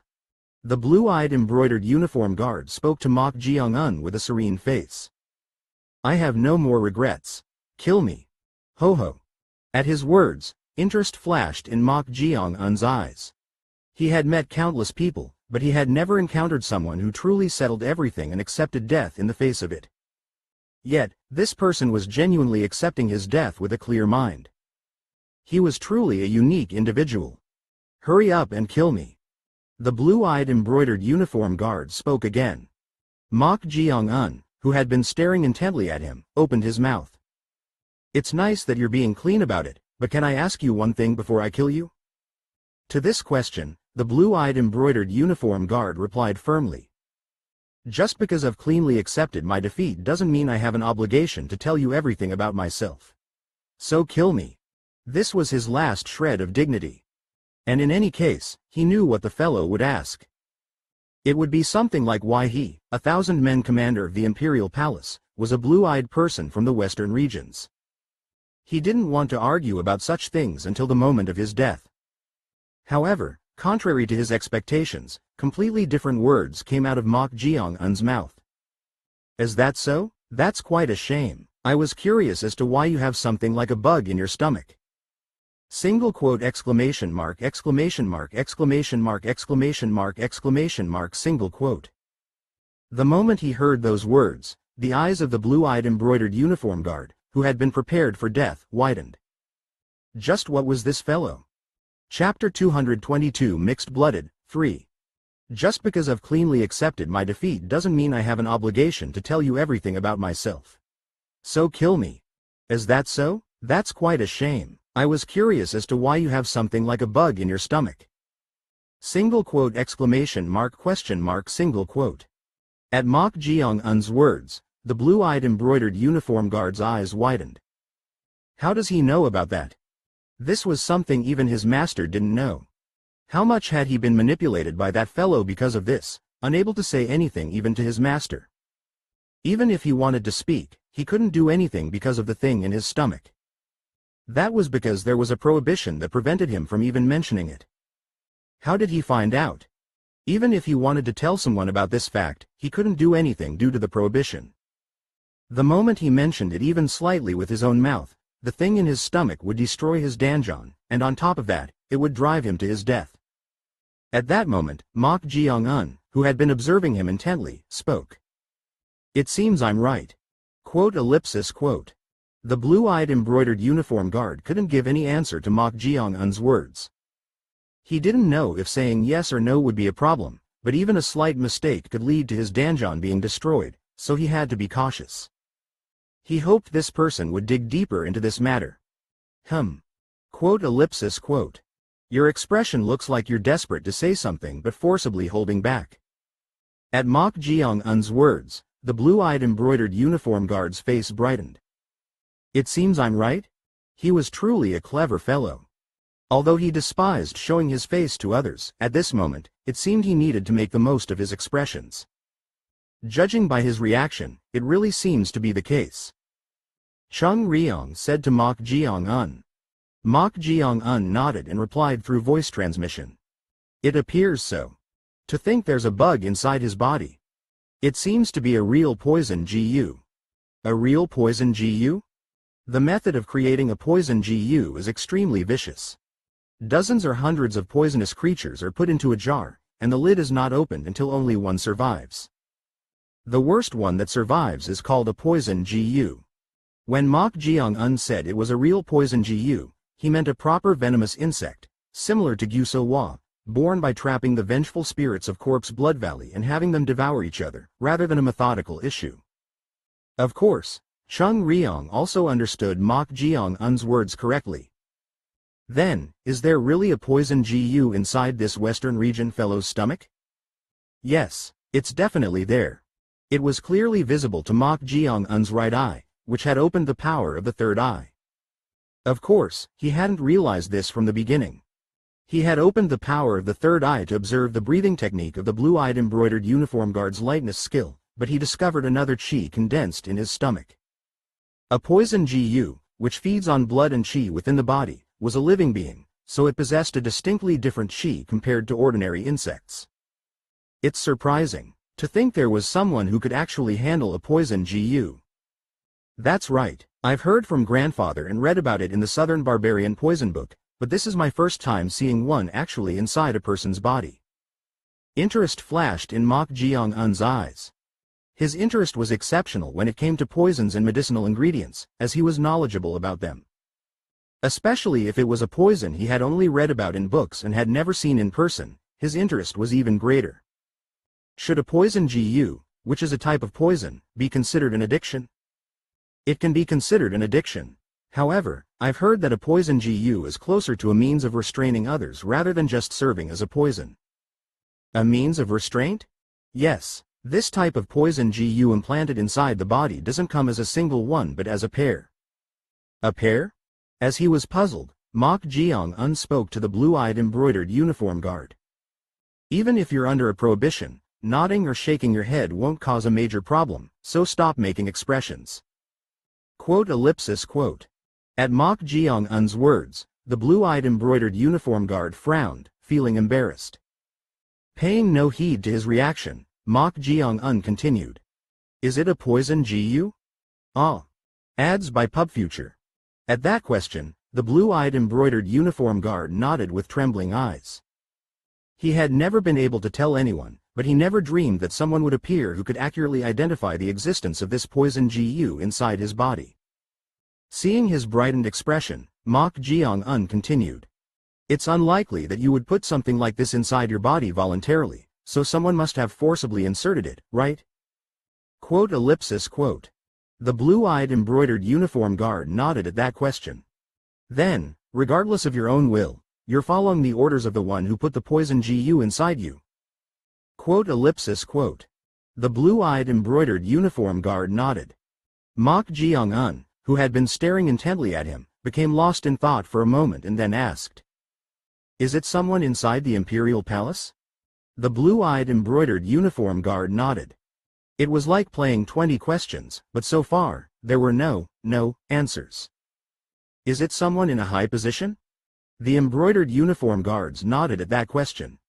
"I see. Well, to be honest, I'm not particularly interested in who did it, so let's end it at this point. Rather, this question would be better. Quote. Do you want to get rid of the poison GU? At Mok Jeong-un's question, the blue-eyed embroidered uniform guard nodded without a moment's hesitation. It went without saying that he wanted to get rid of it. Could it be that this person knew a way? He stared intently at Mok Jeong-un with desperate eyes, and Mok Jeong-un smiled and said, "That's good." With those words, Mok Jeong-un untied the black cloth covering his face. Surprised by his sudden action, the blue-eyed embroidered uniform guard couldn't help but be inwardly astonished. What?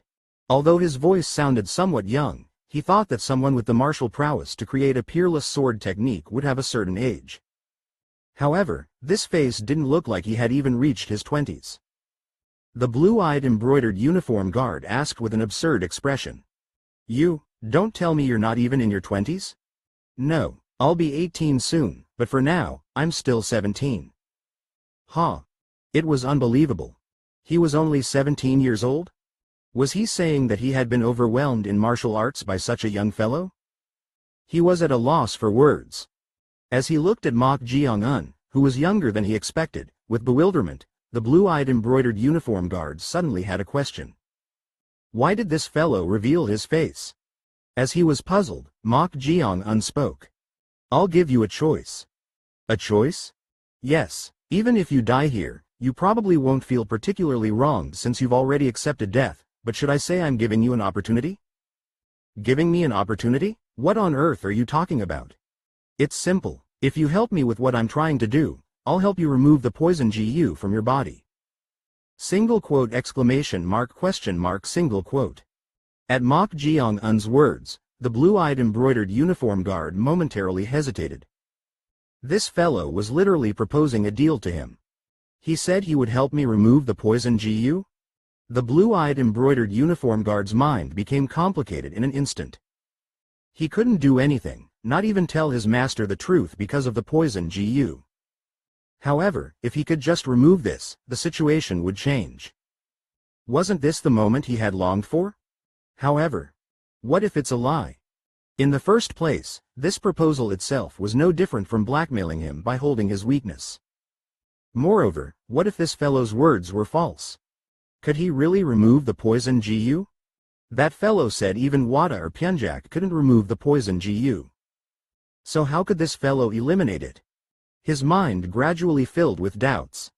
Mok Jeong-un then spoke to him. Ads by PubFuture.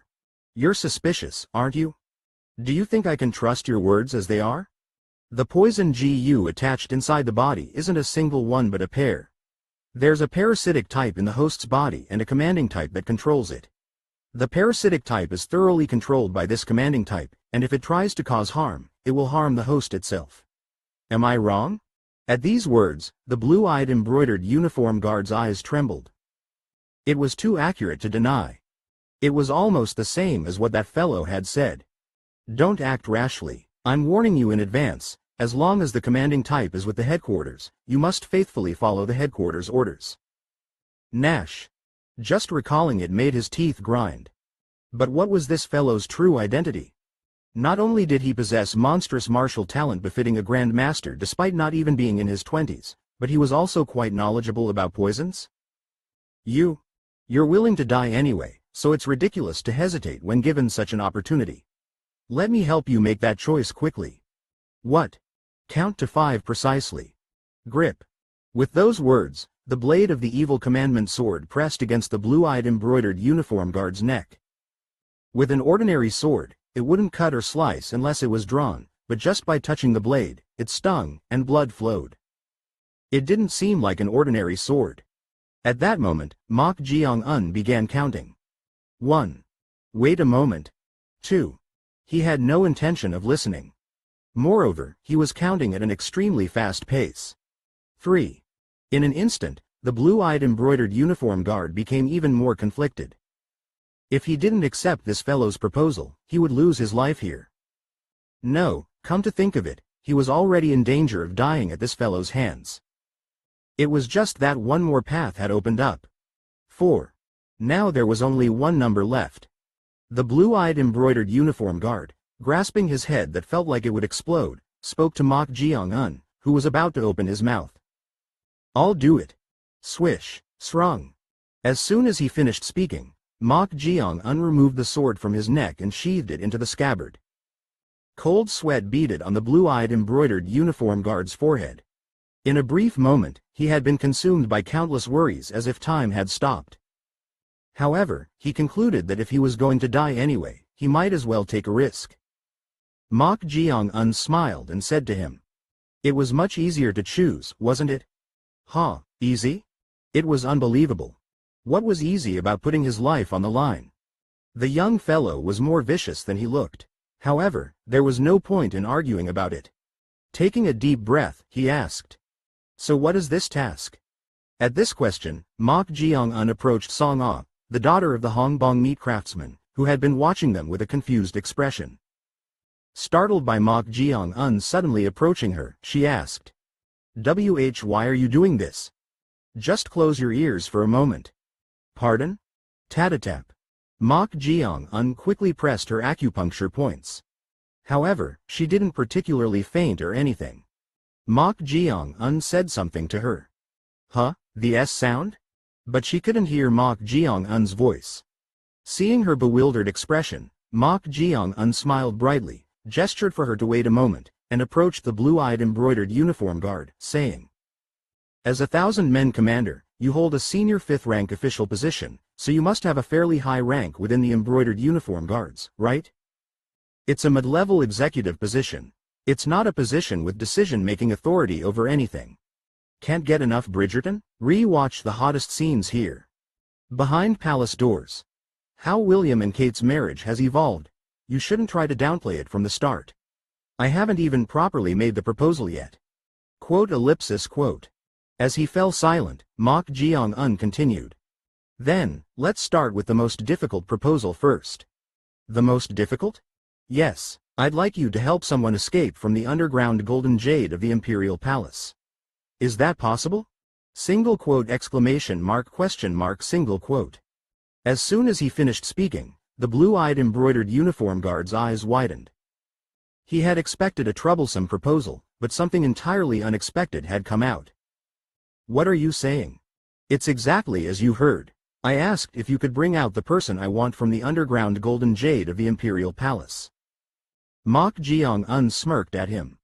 Come to think of it, there might be no need for him to go in personally. If he could manipulate embroidered uniform guards of the 1,000-men commander rank, which was a senior 5th-rank position, wouldn't it suffice to have him go in and bring the person out? Not a bad idea.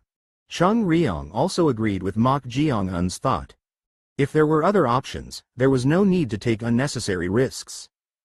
However, regardless of being accused of treason or whatnot, I cannot fulfill that request. You can't fulfill it? I don't know exactly who you're trying to help escape, but even as an embroidered uniform guard, we don't handle all affairs within the imperial palace. What do you mean by that? The embroidered uniform guards is divided into 6 departments, and the tasks vary accordingly. 6 departments? Then, what is your task? I belong to the investigation department as part of the military selections department. If someone like me interferes or meddles in the affairs of other departments, I'll be arrested for overstepping my authority. That's quite a troublesome rule. Mok Jeong-un scratched his head. He thought it would be possible with an embroidered uniform guard of the 1,000-men commander rank, but it wasn't going to be resolved easily. Mok Jeong-un then said, "Then, can't you do it secretly, even if it means overstepping your authority?"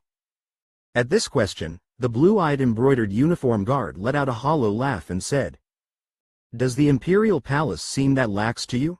Not only are there experts from the embroidered uniform guards but also from the Eastern Depot and Western Depot.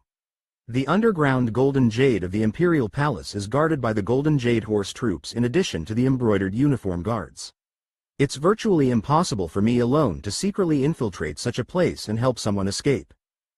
It was quite complicated. Come to think of it, if this could be easily resolved, they would have taken the approach of bribing someone from the embroidered uniform guards in charge of managing the Golden Jade to help with the escape in the first place. He considered forcing the issue by holding his life as collateral, but if a situation arose where the blue-eyed embroidered uniform guard failed the task, it would become even more difficult to carry out the escape. In that case, his usefulness would be diminished. Jeong shrugged his shoulders and said, "Then, there's no other way. It's of no help to me at all. If you really intend to enter the underground golden jade of the Imperial Palace, there is one method." Before Jeong could finish his sentence, the blue-eyed embroidered uniform guard spoke. Jeong asked with a puzzled expression, "What's the other method?" "Entering through the guard trials." Jeong showed no particular reaction to his words. That was because it was already part of their plan. Their primary objective was to infiltrate the underground golden jade by becoming embroidered uniform guards through the guard trials. That's already. After completing the guard trials, there's a month-long embroidered uniform guards apprenticeship for the final selection. An embroidered uniform guard apprenticeship? This was the first time he heard about it. Their plan was to carry it out in a completely different way. That's why noble imperial concubine Seo's help was crucial. At that moment, the blue-eyed embroidered uniform guard answered Jeong's question. It's a new addition based on the commander's opinion. The selected recruits will apprentice at each department of the 6 departments on a 5-day rotation for a month. So it's to gain experience beforehand? Something like that. Here, the 4 departments, which manages the Golden Jade, will also have an apprenticeship. Oh, is that so? Then there will be an opportunity to enter the Golden Jade. No, that's not the case. What do you mean? The underground Golden Jade of the Imperial Palace has mechanical traps, and its structure is highly complex and dangerous. Only trained embroidered uniform guards who have memorized the entire Golden Jade battle map can enter. Therefore, as far as I know, the plan is to have the apprentices only manage the general Golden Jade in the outer city. At his words, Jeong untilted his head and said, "That means the information you've provided won't be of much help. Listen until the end. Originally, that's how it was supposed to proceed, but there's still a short period left until the trials. Within that time, I can help by slightly changing the regulations." Slightly changing the regulations? What do you mean? I'll try to make it so that the embroidered uniform guards apprentices can also be deployed to the underground Golden Jade. Chapter 223 Mixed-Blooded, 4. I'll try to make it so that the embroidered uniform guards apprentices can also be deployed to the underground Golden Jade. Ho ho. At the blue-eyed embroidered uniform guard's words, Jeong unstroked his chin. It was a better proposal than he had thought. Infiltrating as an embroidered uniform guard was a prerequisite, and the next most necessary requirement was a justification to enter the underground Golden Jade. The plan devised by the advance team was to go through noble imperial concubine Seo. Noble imperial concubine Seo had an elder brother. Jeong, the elder brother of noble imperial concubine Seo, who was originally a common soldier from a small county, had risen to the position of commander thanks to the emperor's favor during her time as a noble consort before her child became the crown prince. However, it was impossible for everything to go smoothly. Assigned to the northern Ningxia region, he was merely a former common soldier, so his commanding experience was inevitably lacking. He failed to stop the Great Xiongnu, losing 30,000 soldiers and even the territory. Strip Commander Jeong of his position and execute him. Naturally, countless impeachment memorials poured in. However, the emperor, who cherished noble consort Seo, couldn't bring himself to kill her elder brother. As a result, he was stripped of his position as commander and exiled to a remote island. A few years later, when the child born to noble consort Seo ascended as the crown prince, he was moved to the underground Golden Jade of the Imperial Palace under the pretext of being the maternal uncle of the next emperor. Your Majesty, my elder brother is also deeply repenting for his sins. Your Majesty, my elder brother no longer has any ambition for official positions. Noble imperial concubine Seo had been working tirelessly to pardon her elder brother Seo Jeong, but due to the severity of his crime, her efforts were repeatedly thwarted by opposition from other factions. It was a regrettable situation for her, but it naturally served as a suitable justification to enter the underground Golden Jade.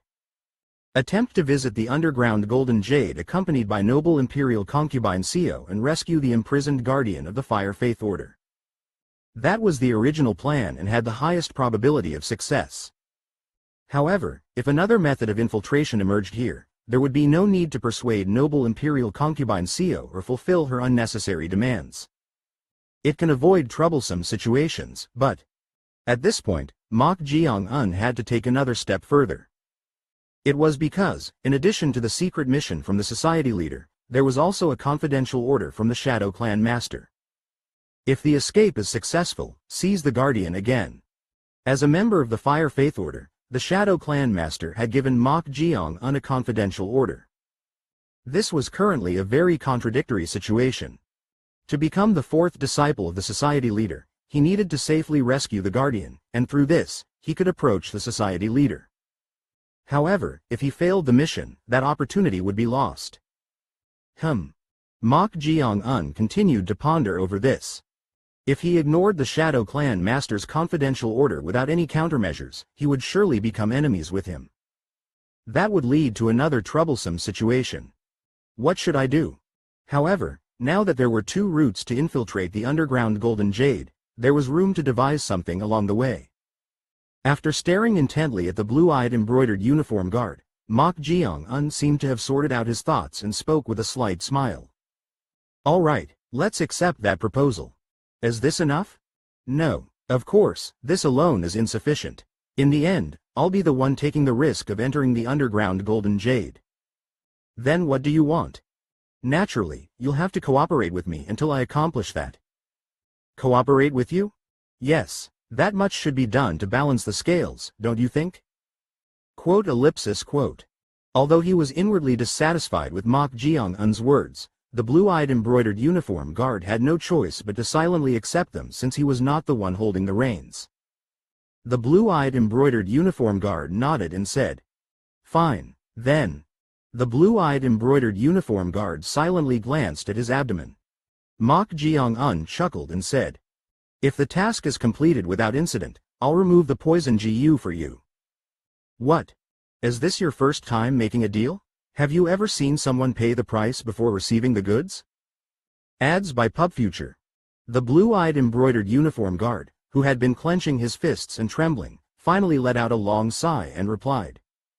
Understood. In any case, he had no other choice.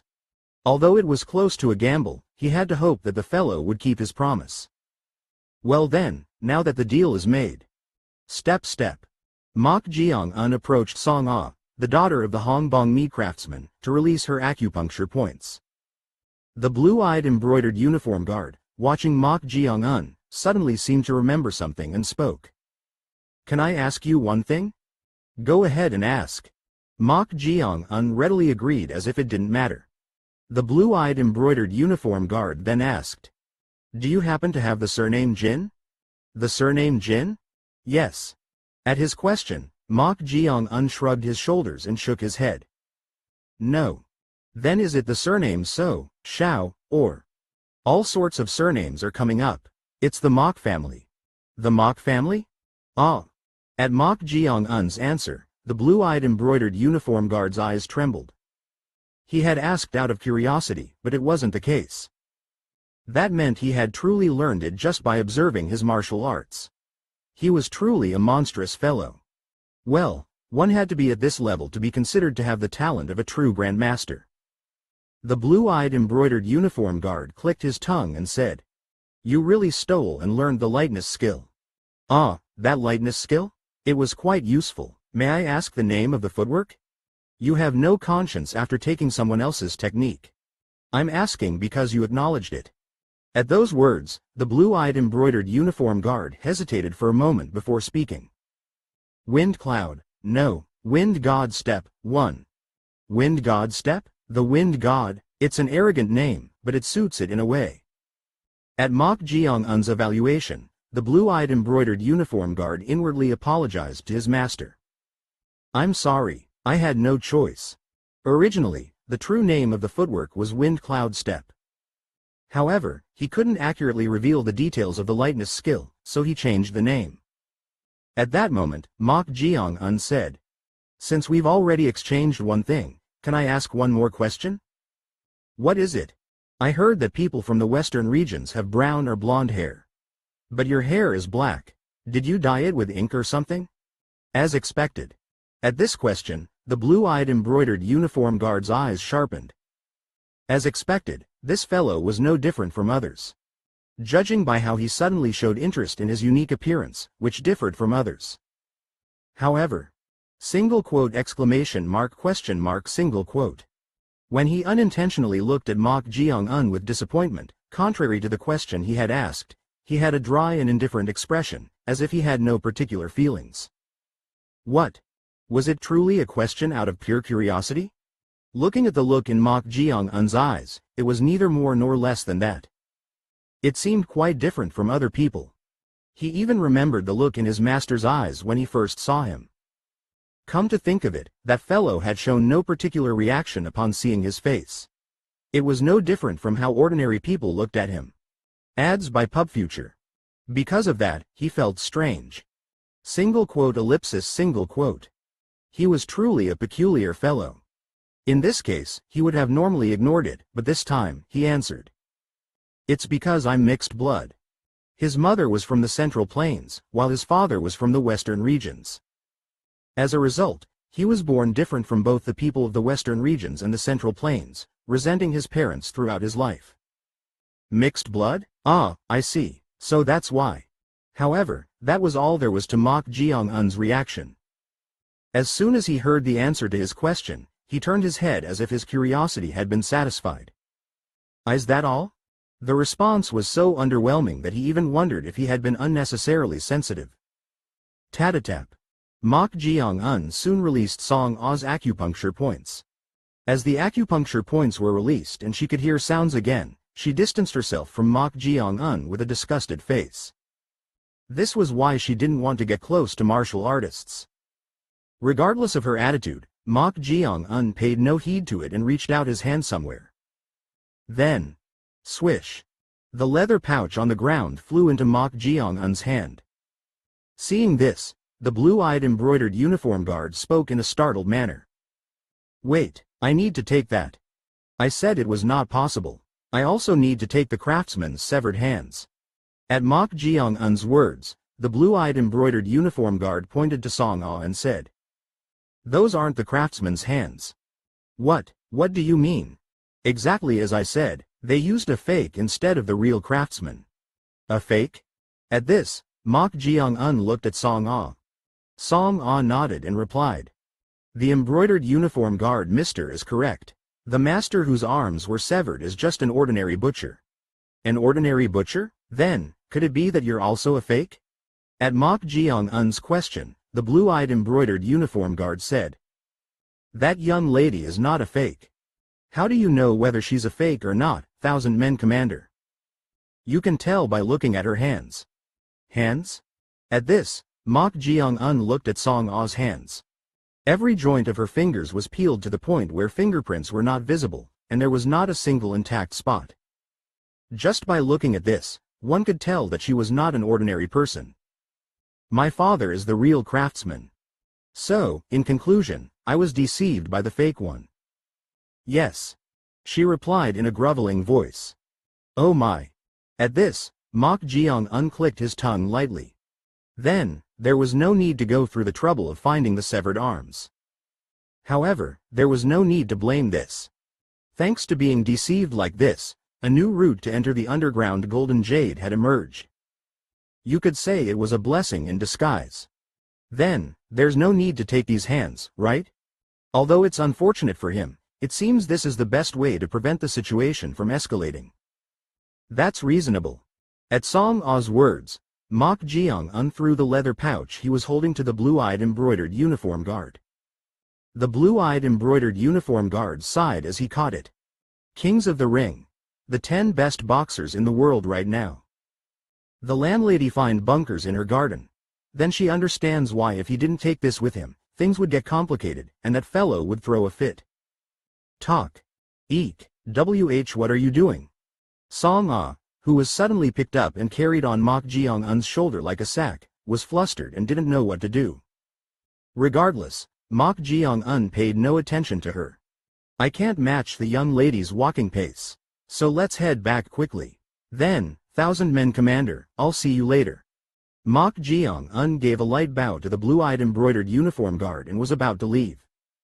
As he was about to take a step, Mok Jeong-un paused for a moment and said, I almost forgot. I said I'd see you later, but I don't even know your name. Quote. My name is Mok Jeong-un. What is your name? Embroidered uniform guard 1,000 men commander. At his question, the blue-eyed embroidered uniform guard briefly replied.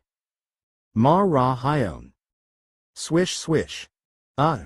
Song Ah closed her eyes tightly, feeling frightened by the movement that was so fast that her surroundings were not visible.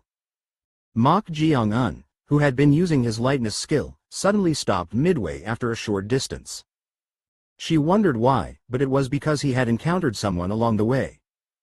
It was none other than Seop Chun. My lord. Mok Jeong-un asked him with a puzzled expression. I told you to wait, so why did you come all the way here? There was something urgent to inform you about, and I thought I should come and assist you. Something urgent to inform me about? At Mok Jeong-un's question, Seop Chun glanced at Song Ah, who was being carried on his shoulder, and said, It's about that young lady. This person? Yes, my lord, you may feel displeased, but the master whose arms were severed was not the real craftsman. Ah, you mean that? I already know. You already know? Yes, as you can see. So, did you come to inform me about that? Ah, yes, that's one thing, but the real craftsman urgently requested me to save that young lady, his daughter. However, contrary to his concerns, seeing that Mok Jeong-un had rescued her was a relief. In fact, he had rushed over because he thought his lord might only bring back the severed hands. Still, it was a good thing that he had saved the craftsman's daughter. Just then, Mok Jeong-un asked, Well, since I ended up fulfilling the request, that's fortunate. So, who did you say the real craftsman was?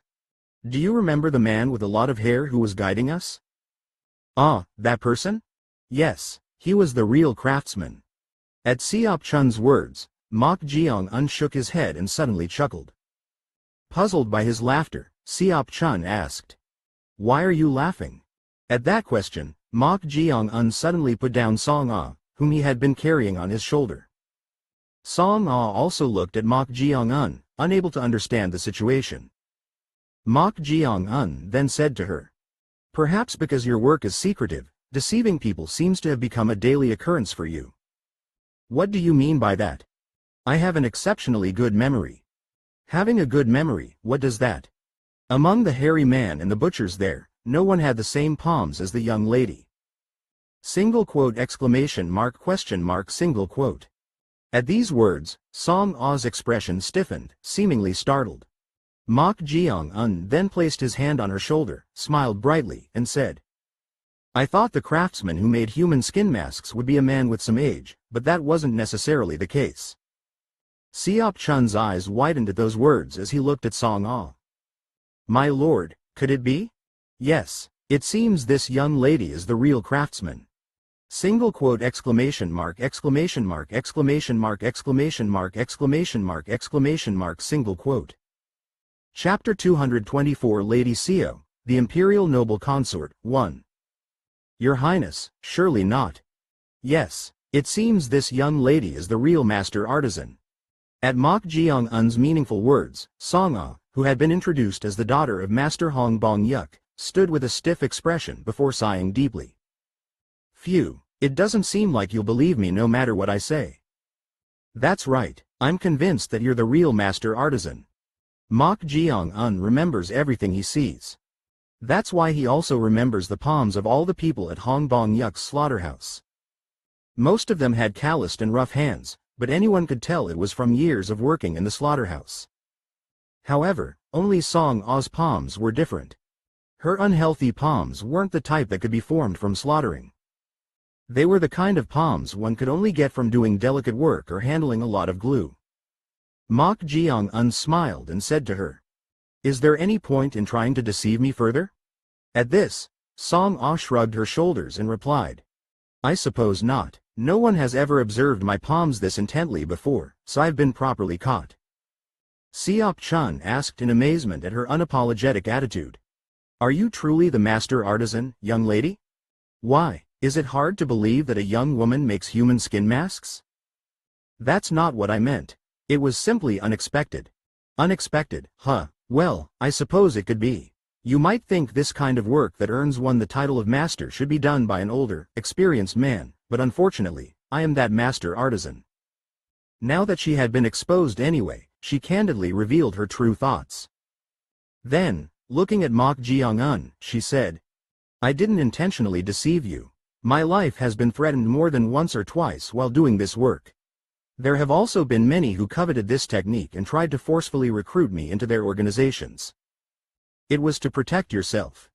"Yes, then how else could I protect myself? I don't know martial arts like all of you or have power like Sir Embroidered Uniform Guard." Hiding behind a fake identity was her way of safeguarding herself. Understanding this, Seop Chun nodded and spoke.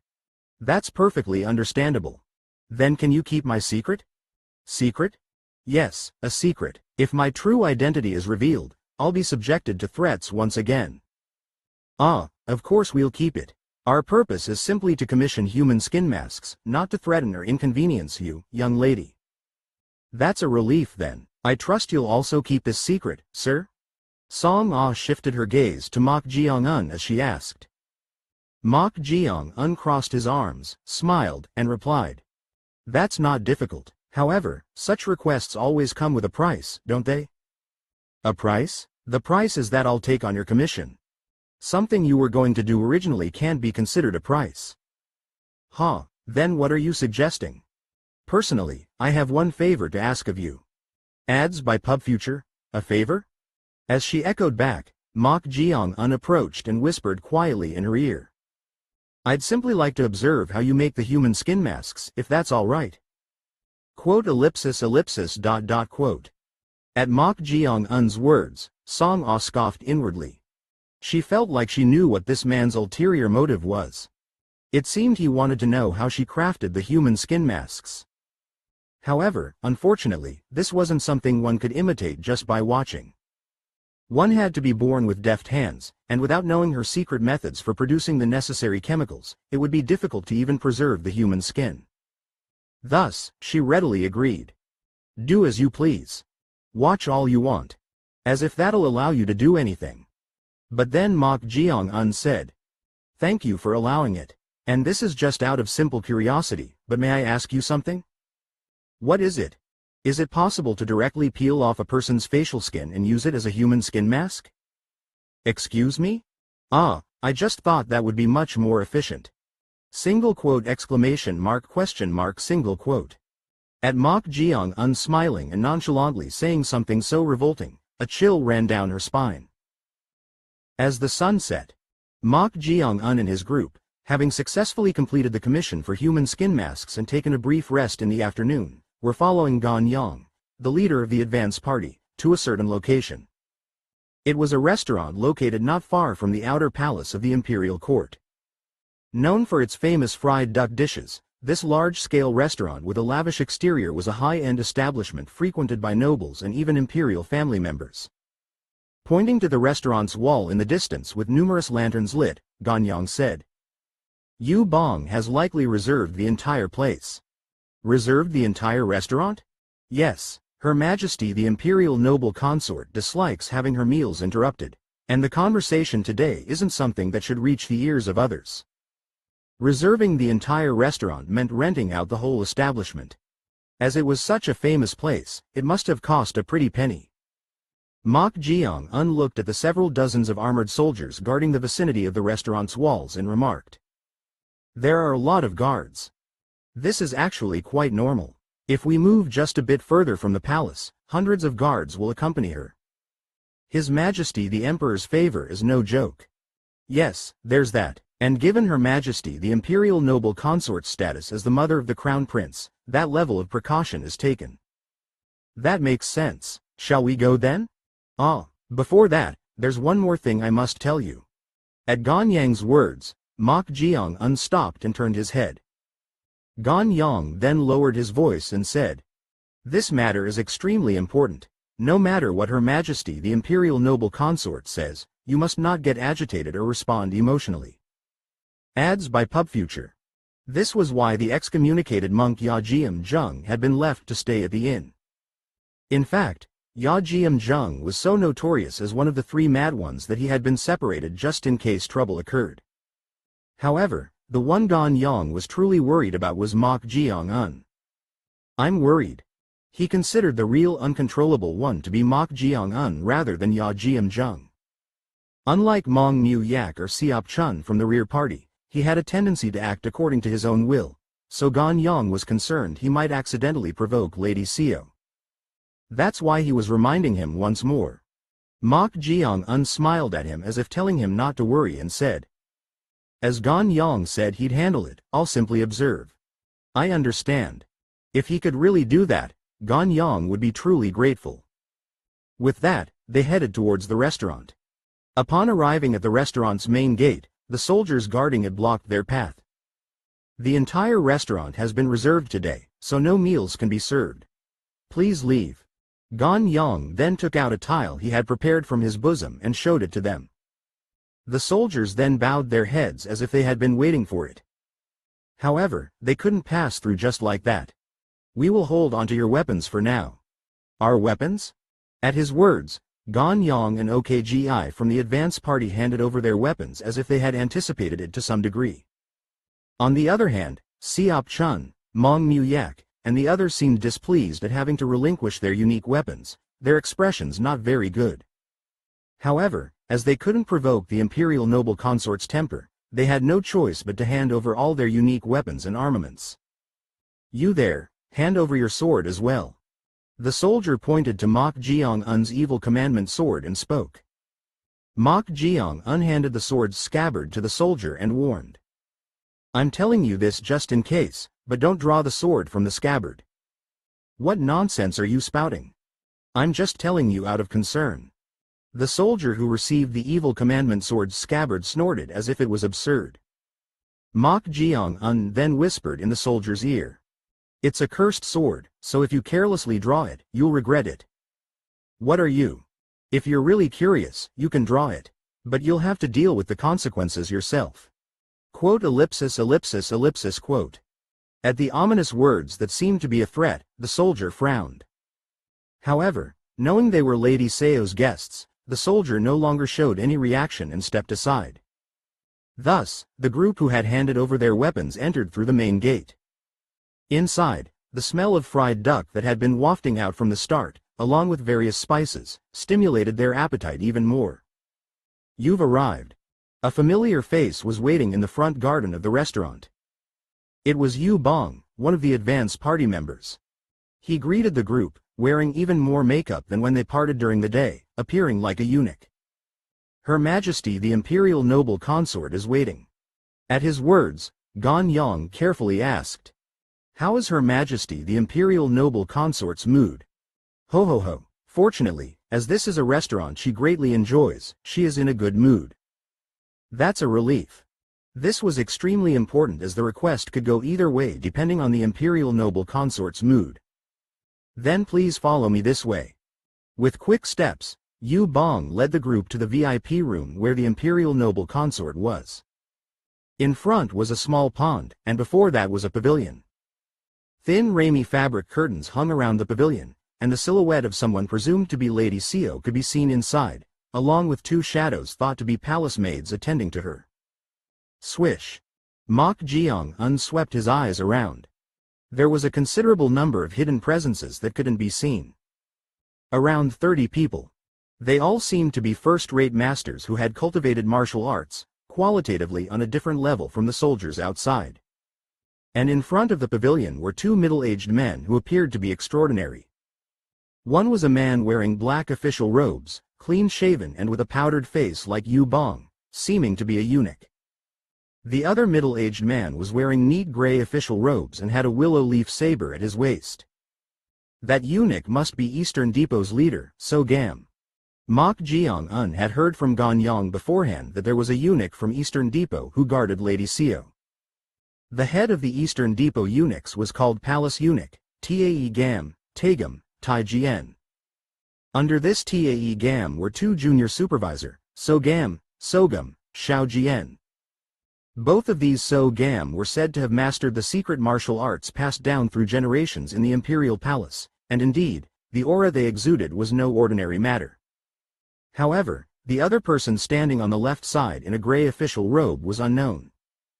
Who is that? Ganyang also seemed to be unaware of his identity. At that moment, Yu Bong announced, "Your Majesty, the guests have arrived." With those words, Yu Bong sent a signal with his eyes to Ganyang and Mok Jeong-un. Led by Ganyang, they joined their hands and bowed their heads in a formal greeting.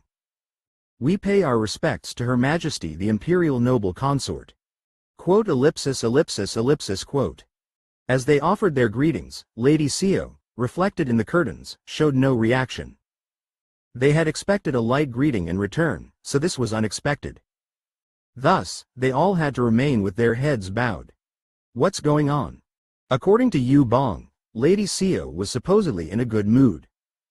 But what was the meaning of this? As silence flowed, the atmosphere was quite peculiar. At that moment, the leader of Eastern Depot standing on the right side of the pavilion opened his mouth. How impudent! What kind of lowly servants greet Her Majesty in such a manner? Immediately kneel and pay proper respects. Single quote exclamation mark question mark single quote. At these words, Ganyang, who had been bowing his head, frowned. He hadn't expected them to nitpick about etiquette right from the start like this. They're trying to gain the upper hand. Ganyang clicked his tongue inwardly as if troubled. He had anticipated to some degree that Lady Seo wanted to change this relationship that had lasted long since her days as a noble consort, but it was a rough start right off the bat. Chapter 225 Lady Seo, the Imperial Noble Consort, 2. The leader of Eastern Depot raised his voice. Oh my, how impudent not to kneel even then. At his shout, Ganyang, the leader of the advance party, calmly steadied his breathing. This was undoubtedly an attempt to gain the upper hand. Getting agitated here would only ruin matters. No choice. Right now, the side in the disadvantageous position wasn't Lady Seo, but themselves. Thus, Ganyang knelt on one knee, bowed his head, and greeted with even more decorum. We pay our respects to Her Majesty the Imperial Noble Consort. The other members then surreptitiously glanced at Mok Jeong-un to gauge his reaction. Mok Jeong-un slightly raised the corners of his mouth, then knelt on one knee like Ganyang and joined his hands in a formal greeting.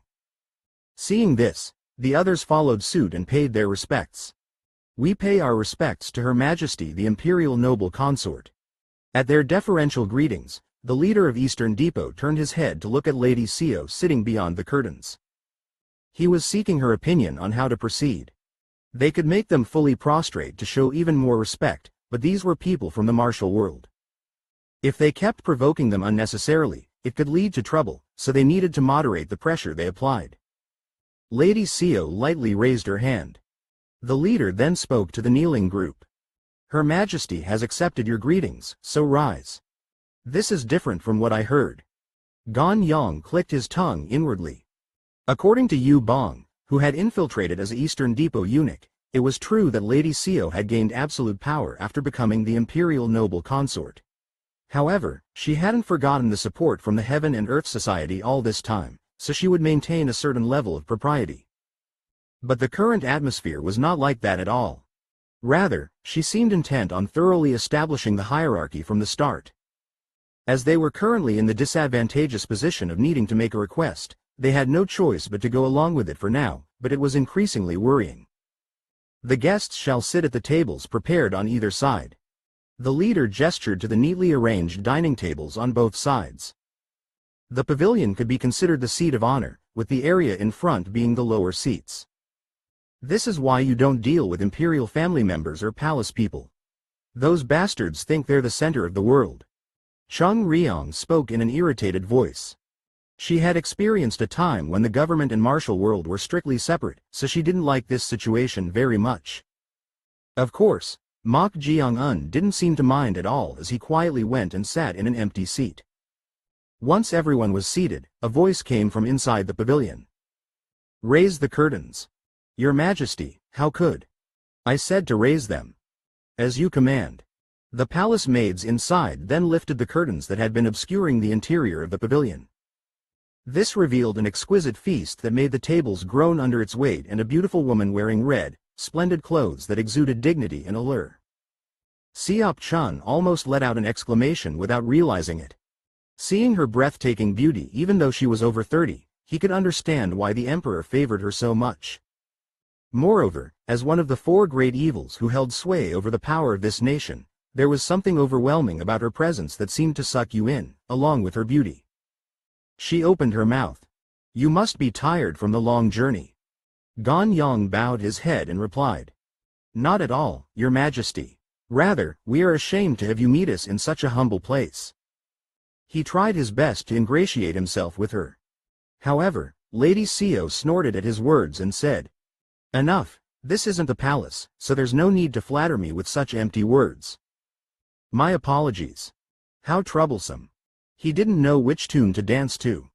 If he didn't flatter her, he would be called impudent, and if he did, it would be considered insincerity. He couldn't understand why she was being so sharp from the very beginning when they hadn't even properly brought up the main topic yet. There is one contingency plan, but he hoped it wouldn't come to the point of using that. Because if they used that plan, it would mean losing Lady Seo as a card along with this current matter. However, the society had told them to complete the mission by any means necessary. That implied they were prepared to discard this card as well. But I won't let it go that far. Jeong opened his mouth, trying his best to put on a smiling face to lighten the mood. "Your Majesty, the duck meat at this Hwayoung pavilion is unparalleled."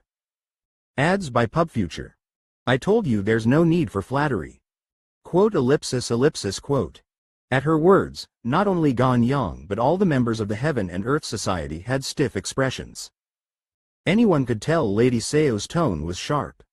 She still didn't know their true purpose. She only thought they wanted her authority to allow them to participate in the Imperial Guard's martial arts competition.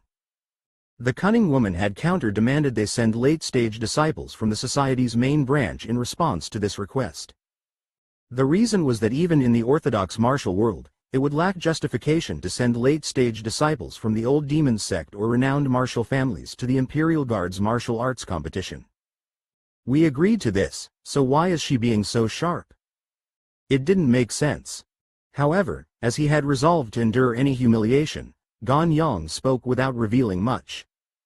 "I was trying to lighten the mood with some casual conversation, but it seems I've unintentionally displeased Your Majesty. Please be magnanimous." "Enough. Let's cut to the chase and get to the main point." "Pardon? Didn't you hear me? I said let's get to the main point." Jeong frowned at Lady Seo's words. He had prepared gifts and planned to bring up the main issue when the mood mellowed over dinner. But he was baffled by her abruptly bringing it up like this. "Your Majesty. Why do you look so surprised? We're just going to discuss what has already been communicated between us." "That's true, but for you to bring it up so quickly is truly disconcerting." Quote. You planned to wait until the mood was right before bringing up the real matter, but I've thoughtlessly disrupted that flow, haven't I? Jeong's eyes narrowed at her words. Until a moment ago, he had simply thought it was an issue with Lady Seo's mood. But it seemed that wasn't the case. Surely not. Swish. Jeong's gaze then shifted to Yu Bong, who was standing next to the leader of Eastern Depot. As if by chance, Yu Bong's eyes met his, and he covered his mouth with his sleeve, showing a smiling expression towards Jeong. It looked almost like a sneer. Single quote exclamation mark question mark single quote. Seeing this, Jeong's eyes trembled. He had a suspicion, but it seemed his unfounded worries had come to pass. "You bastard?" As Jeong glared at him, Yu Bong's lips moved slightly. Judging by the shape of his mouth. "My apologies? Just a few hours ago. The leader of Eastern Depot patted Yu Bong's shoulder as he exited West Benevolence Palace, and spoke. Pat pat. Good work. Have you finished your report? Yes, sir. Ho ho ho. With this, Her Majesty will trust you even more, Eunuch Yu. No, Inspector Yu. Inspector? What do you? Among the eunuch ranks, the highest first-grade eunuch was called Tae Gam, Tagum. Below that were So Gam, Sogum, Inspector, Jian Sheng, Attendant, Feng Yu, and ordinary eunuchs without specific positions. Originally, Yu Bong was just an ordinary eunuch. The leader spoke to him with a satisfied expression. Her Majesty has ordered your promotion and salary increase for this matter. At the leader's words, Yu Bong bowed with a flushed face to express his gratitude. Ah, I am simply grateful. He was truly delighted to become an inspector with the 5th grade court rank. He had thought he would spend his life as a society agent after being castrated, becoming neither man nor woman. But the leader had pulled him out of that pit. Just because one was a eunuch didn't mean they couldn't advance in the world. They could climb even higher. I'm not who I used to be. The leader had corrected his misguided thoughts. He couldn't end his life as a mere agent or low-ranking eunuch, could he? Yu Bong cautiously said to the leader. Leader, will you also teach me new techniques as promised? Ads by PubFuture. New techniques? Of course. How could that be difficult for someone who will become the right-hand man of Jang Otaik? Ho ho ho ho. At his words, Yu Bong was overjoyed inwardly. He had only learned inner energy cultivation and 4 techniques, but in just 1 year, they had made him stronger than Ganyang or OKGI, the Rising Phoenix Imperial secret art. What would happen if he mastered it completely? The leader tightly grasped his trembling shoulder, likely from excitement, and spoke with a sharp smile. There is much to be done for Her Majesty and His Highness the Crown Prince. Continue to do as you have. I shall keep that in mind. I shall surely keep it in mind. Seeing the shape of Yu Bong's mouth, Ganyang inwardly realized. He had betrayed the society. Most of the agents sent undergo a thorough loyalty test. Because if even one agent turns their back or acts as a double agent, it could lead to a major incident that blows back on them. Thus, most of the agents deployed in the field not only go through loyalty tests but also have restrictions or various sanctions placed on them. However, Yu Bong seemed to be free from that, though he didn't know what method he used. This is the worst. He hadn't anticipated a traitor emerging in this situation of all times. He didn't know what Yu Bong had told Lady Seo, but it was clear their request had hit a snag. At this rate, he would have no choice but to pull out his final card. Just then, Lady Seo opened her mouth. How bold, no matter how favorably I view you all, to think you would dare try to break out a criminal imprisoned in the underground palace prison. Your Majesty, that is committing treason. Quote. Ganyang's mind grew complicated at her accusation. Her words were very different from before. It seemed Yu Bong had thoroughly informed her of their objectives. Ganyang calmly opened his mouth again. Your Majesty, how could we? Shut that mouth. Quote. You dare try to involve me in an act of treason and still have the gall to prattle on with that loose tongue of yours. Quote. You all should be grateful you aren't immediately executed. Swish. As she raised her hand, the hidden experts revealed themselves. As they already knew they had been concealing their presence, neither the advance party nor the rear party was surprised by this. The problem was that the situation had become complicated. Lady Seo's lips twitched at their disconcerted appearance. She recalled the conversation she had a few hours ago with the leader of Eastern Depot and the middle-aged man in gray official robes on the left side. Your Majesty, why don't you try using this against them? Leader, what do you mean by that? If you agree to their demands, it could bring great harm to both you and His Highness the Crown Prince. Who doesn't know that, but they have supported me since my days as a noble consort, so they may hold even the tiniest weakness against me. That is why you must take advantage of this situation. Lady Seo asked in puzzlement at his words. What do you mean? You must cut ties with such thuggish people for the sake of His Highness the Crown Prince's future anyway. This will provide sufficient justification. Justification? Yes. First, you must overwhelm them and break their spirit. Overwhelm them? They also know how much this request will harm your majesty, so they will approach cautiously. However, if your majesty takes the initiative, they will have no choice but to be put in a difficult position. Even so, do you think they will give up easily? Of course not. Then what do you suggest next? After overwhelming them, once it is clearly imprinted that their demands are unreasonable, make a counter-demand. Make a demand? Yes, that is correct. According to Eunuch Yu, no, Inspector Yu, they will have to agree to any demand in order to fulfill their mission. Oh, do go on. Then your majesty should demand this of the pressured group, to take the life of either Prince Jeong or Consort Ho. Prince Jeong, Zong Wang. He was the second prince and originally the most likely candidate for crown prince. Although Lady Seo's son had been appointed as crown prince, there were still many ministers who followed Prince Jeong, making him a thorn in her side. And Consort Ho, Gui Fei. She hadn't entered the palace that long ago. She was just a young girl who used to be a palace maid, but without any backing, she had bewitched the emperor with her beauty alone and risen to the rank of consort in just 3 years. Although the emperor's favor was still focused more on herself, that wench was still only 22 years old while she was approaching her mid-30s. As this balance could collapse at any time, Consort Ho was the one she most wanted to kill. However, despite making several attempts to eliminate these two, she had failed each time. In Prince Jeong's case, it was unavoidable as he had many followers, but Consort Ho was utterly incomprehensible. Have them take the life of either Prince Jeong or Consort Ho? That is correct. What if they refuse? Would the Heaven and Earth Society really take on such a risk? This was an extremely dangerous matter for them as well. You needed a justification to end your relationship with them anyway, so you can use this as an excuse. Oh, if they agree, that would be beneficial in its own way. Indeed. But if that happens, I will also have to aid them. What if that ends up holding me back? You need not worry about that. Don't worry, you say? If they succeed in taking the life of Consort Ho or Prince Jeong in response to the demand, we can definitively deal with them by linking it to the crime of helping a prisoner escape. At the leader's words, the middle-aged man in gray official robes who had been listening silently opened his mouth. If that happens, we shall protect your majesty and his highness the crown prince from the evil bunch of the unorthodox faction, the Heaven and Earth Society. Lady Seo, the corners of her mouth slightly curling up. Everything was perfect.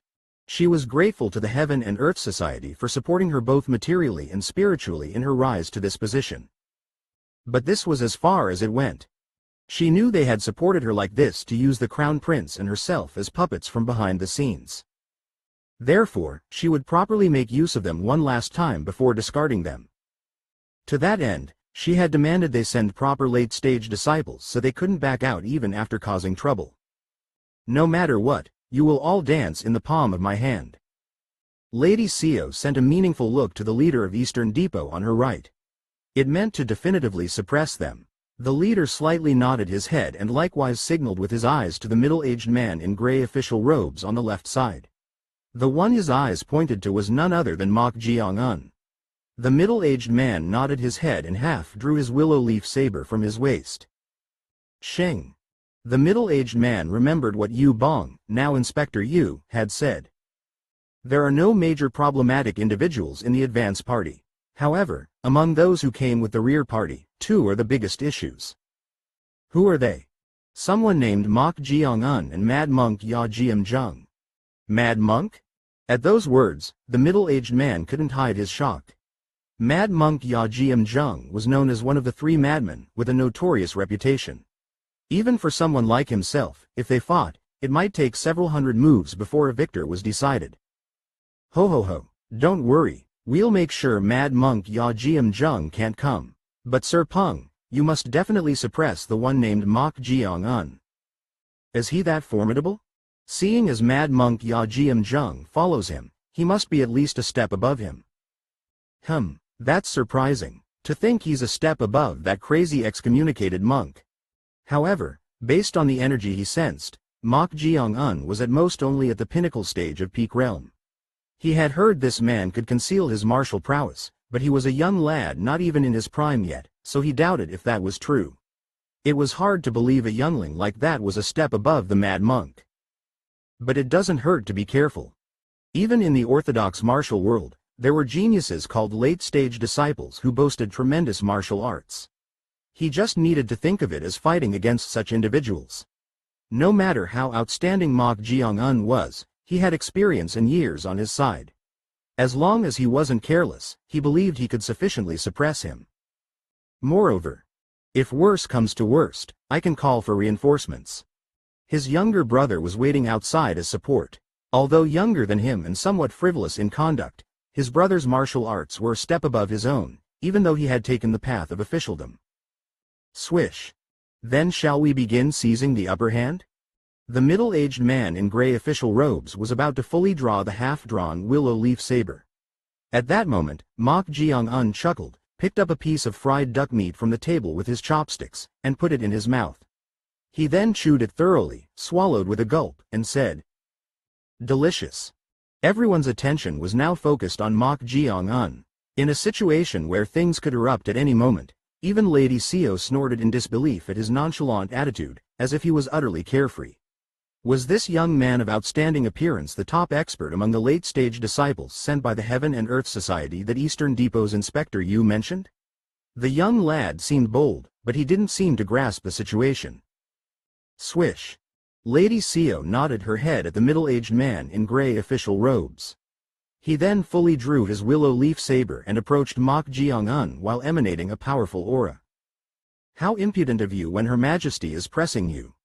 It felt like the conversation was dragging on too long with delicious food in front of me. Disrespectful brat. I didn't express any particular complaints. Is simply tasting the food such a great disrespect? Put down those chopsticks at once and kneel. I only picked up and ate a single piece, yet you're being so petty. Huh. He seems quite confident in his own martial prowess, doesn't he? In that case, let's see how impressive he is. The middle-aged man in gray official robes took a deep breath, then raised his inner energy to the 8th level and swung his saber towards Mok Jeong-un's neck with a tyrannical momentum. Swoosh. The middle-aged man naturally assumed Mok Jeong-un would leap back to avoid this. However, clang. Single quote exclamation mark question mark single quote. In that instant, the middle-aged man couldn't hide his shock. That was because Mok Jeong-un had caught the blade of his willow leaf saber with mere chopsticks. This bastard, who the hell?